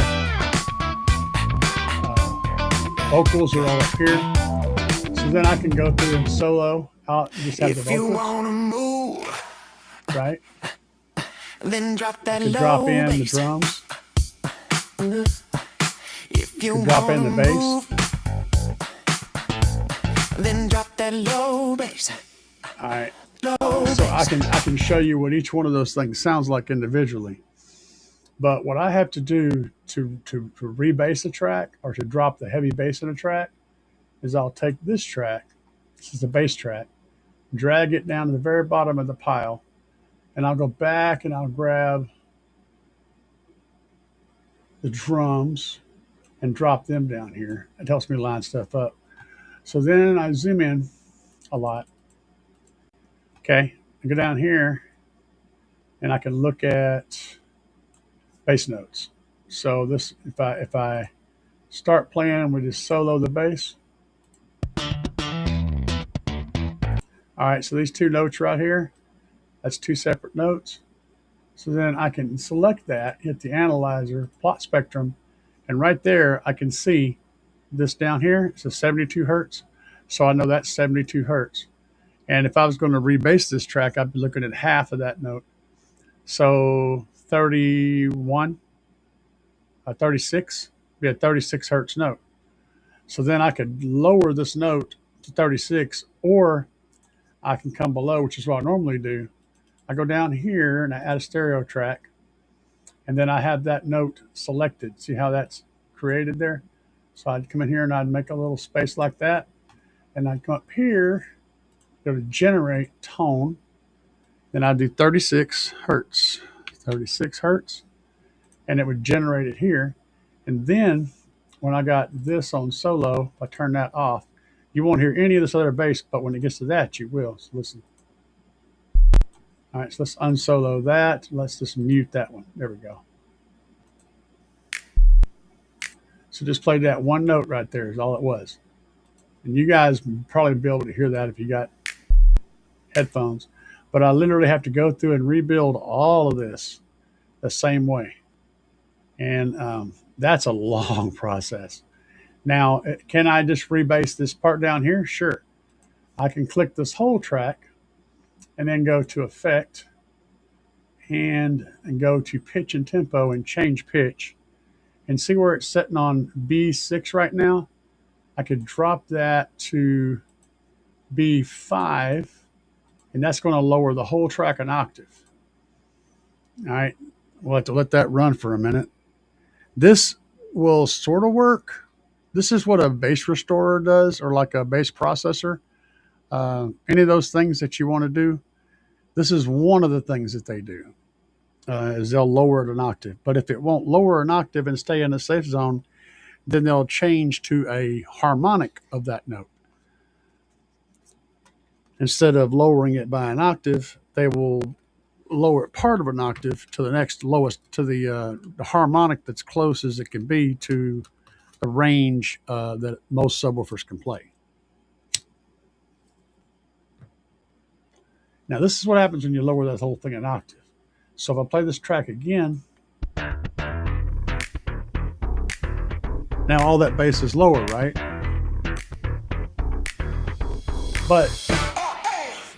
But you'll notice that the twang, right? The twang that the hits whenever they're doing the slap, you'll notice that that twang is also lowered, and it makes the bass sound real weird. Okay, I'm getting to that. You just chill, Stu. I'm on top of this. So you'll notice how that bass sounds. It sounds a bit weird. Well, let me see here. I'm going to open this back up,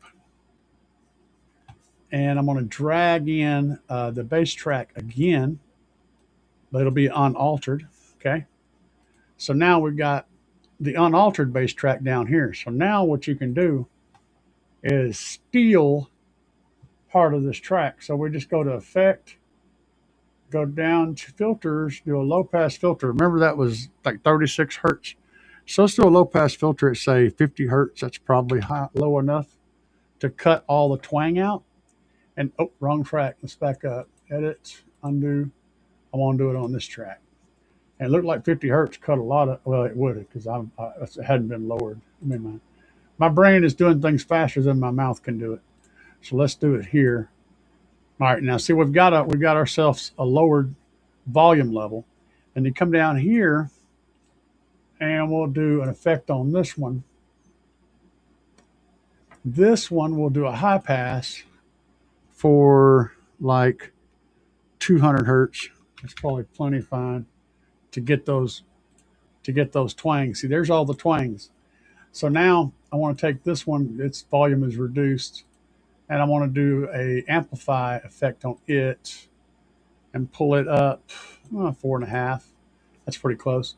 So now if we put both of these on solo, we'll hear this.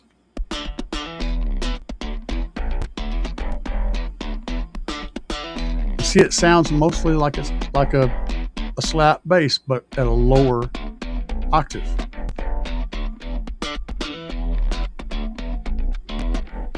Now, if we take this one out, down here, all we hear is the twangs. Okay? That's just the twangs at 200 and up. But if we take, let's see here, take it out, now you just hear the bottom end of the bass, the real bass notes. Drop the low bass. That's the twangs down there, just the twangs. All right, so now if we back and we play the whole track, I say loud. see, it sounds right. Lay it on the ground. Now, in some songs you can get away with this, but not all of them. This is probably a very small percentage. Now, this will rebase the song. It depends on how low it is, because if the song was already like in the 40s, and you cut it an octave down, you're going to be down into the low 20s, and that can get you in trouble. You don't want to play too low. So then you have to do a harmonic, which is a whole nother thing to understand. But this is only a tiny portion of the shit that I go through when I'm working on music. So there's a whole lot of stuff that happens. I use Audacity I use it like a freaking like a whole mixing table. I mean, I work all kinds of stuff in Audacity. Now let's pull up here, because I think a couple of you guys was talking about this. I need to get my chat thing back up there. There we go. Okay, let's see here. All right, so welcome to the show, man. I cannot pronounce your name. Eddieist Romaine. Eddieist Romaine. Okay, got it. I just got my B2 DSP, and it's going to take a while to even start to listen to a song.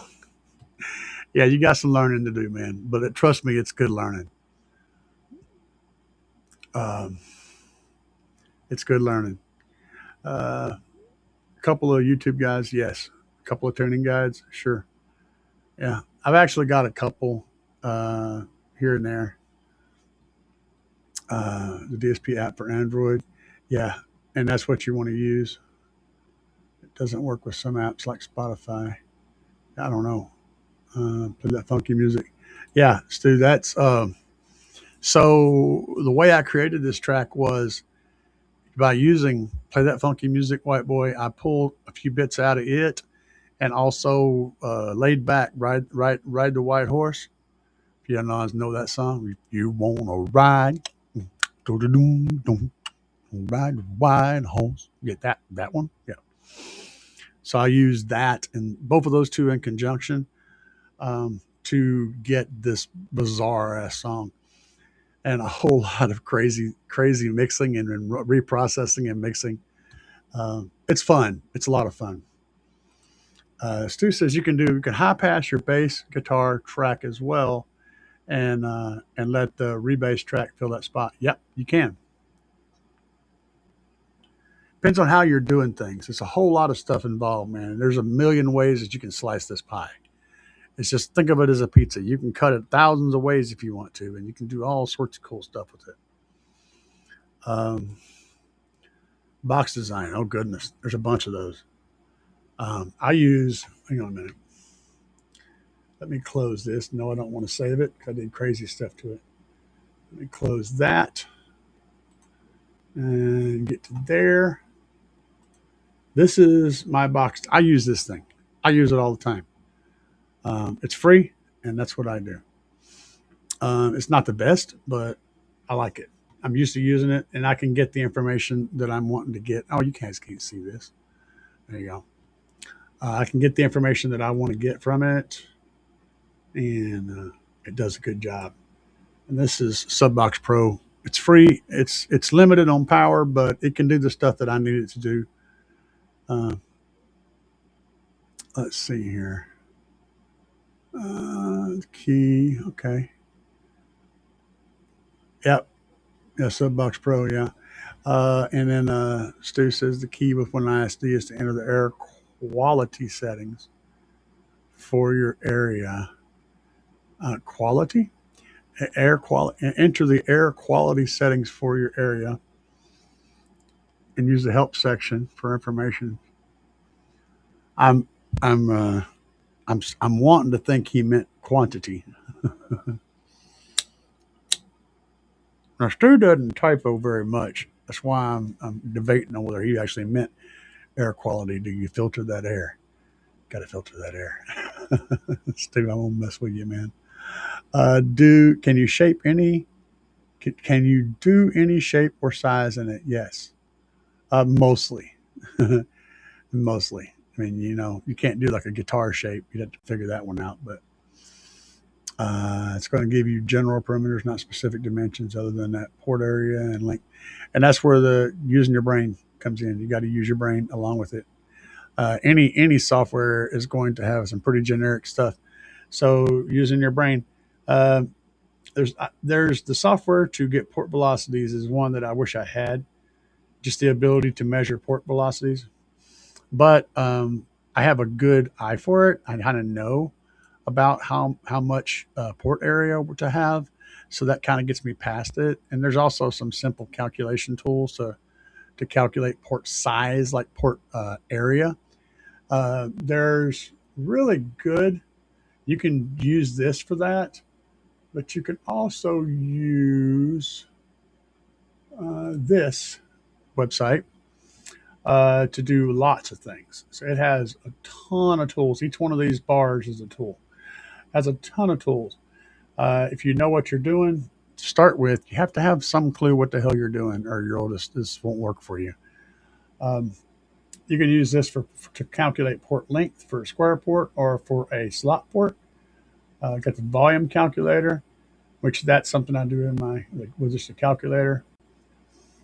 And the wedge volume, which is basically half of a square volume. That's fairly easy to do. This one's a little trickier, but all you basically do is, if you got one of these shape boxes, is you consider this part a triangle. And if you measure across halfway, so if you figure the halfway point here and measure from there back, you can get that volume calculated. So you just double it. Anyway, you can get the volume calculated. Basically, if you measure from here back, you just count this as the box, because it'll fill in that wedge. See, you're missing this chunk right here. But whenever you measure from here back, right in the middle of this baffle, you're going to get this little triangle is going to fill in where this is. So you're going to get the calculation you need. Anyway, I couldn't get my brain to process what I was saying. I would use the calculator for this. But yeah, there's all kinds of little helpful tools on here. So, and there's more stuff beyond here. So yeah, you can get in some pretty cool stuff on that. There's a couple of different spots where you can go to. Yeah, Stu corrected himself. I just spotted this correction. Dimensions. So I've inverted my subwoofers. Okay, hold on. XYS says, so I've inverted my subwoofer. Which is better, inverted or standard? It depends on what you're trying to accomplish, man. If you're wanting, usually inverting your subs will offer better cooling because you have more airflow over the coil. You can change air, like if you got an air conditioner in your vehicle, that the air it's playing into is going to typically be a little cooler. It can also allow you to check your coil temperatures much easier with a temp gun. And you can gain a little bit of box volume by doing that. It's typically around 0.15 to around 0.25, depending on your subwoofer size of a cubic foot. It can add up but one of the main reasons people do that is visual. They like to be able to see the subwoofer because it's really cool looking on the back. Got to see that booty, rising up and taking over the world. I like the booty shots. And then the other reason is you don't have enough room for the magnet and the frame to fit underneath the baffle. So maybe you've got a fairly thin but wide box. Mounting it inverted will give you allow that sub to be used in that space. But beyond that, there's not really any advantage or disadvantage, to be honest. Because, a lot of people will say, well, you want the cone to be able to push air, but remember, your cone is not pushing air. Your cone is vibrating air. And whether it's mounted in or out, it's going to still vibrate the same air. So the amount of structural strength that the cone has on the front, it doesn't matter because the front's only doing half the job. And no matter how you have it turned, it's still moving air with both sides of the subwoofer. So it really doesn't matter.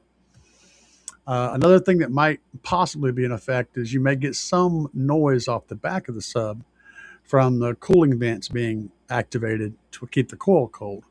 So if you're doing the SQ setup, you might not run it magnet out because you might be getting noise from the cooling vents.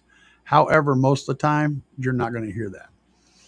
And a lot of SQ guys go inverted too because they like to look at that booty just like us. Us bass heads, man. We're into it.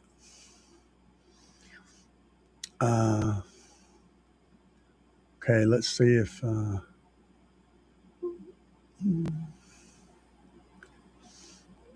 moves more on 300 watts inverted. All right, so if it's playing better lows, it means you probably don't have enough airspace in your box when you designed it. So inverting it's going to add a little bit more airspace, and yeah, it will play lows a little bit better. Inverting usually gives you a touch more airspace. Yeah, exactly what I said. I have a 12. Okay. I'm thinking it may be more. I may need more of a CAD program or something. Looking to design a boombox for 2 8s, 2 6.5s, and then 1 10.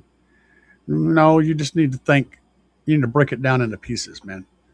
If you're doing a boombox, you need to actually design a cabinet for the 10, but the rest of that just needs to be closed airspace. They don't require anything. It's like your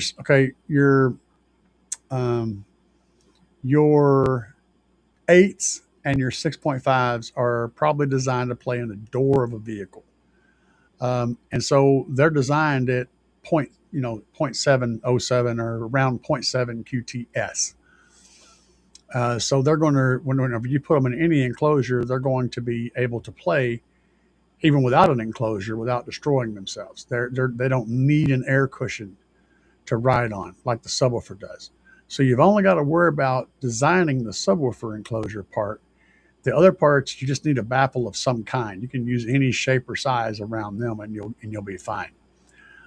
You'll typically get a better response, a better low-end response out of those larger drivers with a slightly larger enclosure. So make your boombox, your sub part needs to fit the sub. And then the other part, make them as big as you can get them because you're going to get better low-end response from those drivers with a larger enclosure.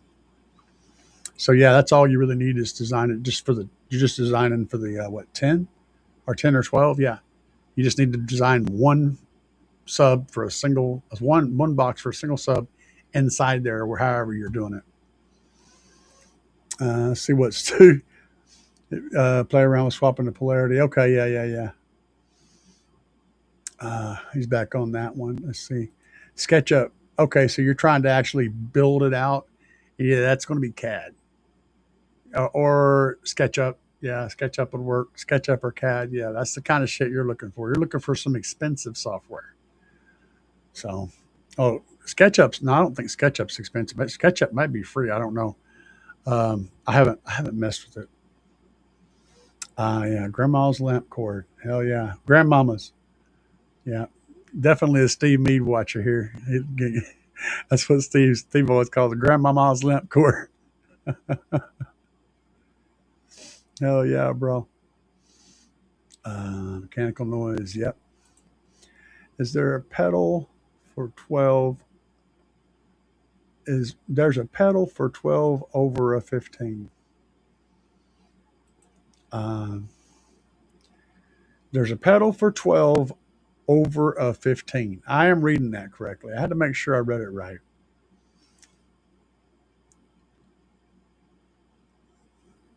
I have no idea what that's not even a question, it's a statement. But I have no idea what you're asking. Is there a difference? Yeah, I mean, 15 is going to be able to play lows at a louder volume than a 12, but that's really it. It's going to be able to move more air, which means it'll be able to play the low frequencies at a louder volume than the 12. The 12 will still be able to play just as low, but not as low as loud as a 15 will. All things else being equal, if they're exactly the same parameters across the board, the 15 will play lows louder than the 12. You couldn't look up a gateway? A Gately Audio. Okay. 1930s model H vacuum cord. I'm not even sure they had vacuums in the 1930s. I don't think they did. I think they just swept the damn carpet and called it good. Let the chickens in. Let the chickens eat the stuff off the carpet. Did they even have carpet in the 1930s? You people are all crazy. Well, guys, I got pork chops waiting on me. I'm going to shut her down. So y'all have a good night, and we are going to get the duck out of here.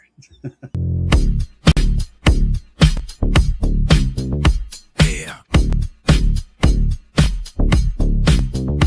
Yeah.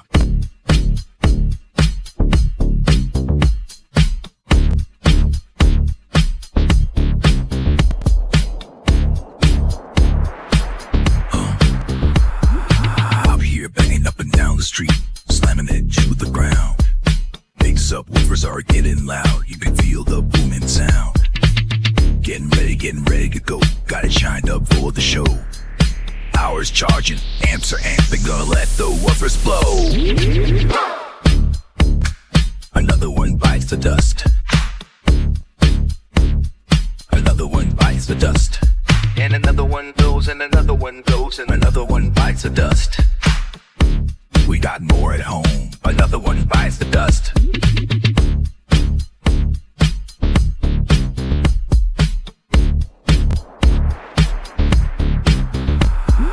Eyes are glowing and the amps smoking. Subs are cherry red. Let me keep jamming, gotta keep the bass slam going, go hard till they're dead. Full power, gotta let it go. 20 hertz in the floating air. Sparks are flying, voice cords are frying, and the smoke is in the air. Another one bites the dust. Another one bites the dust. And another one goes, and another one goes, and another one bites the dust. Hey, we got more at home. Another one bites the dust.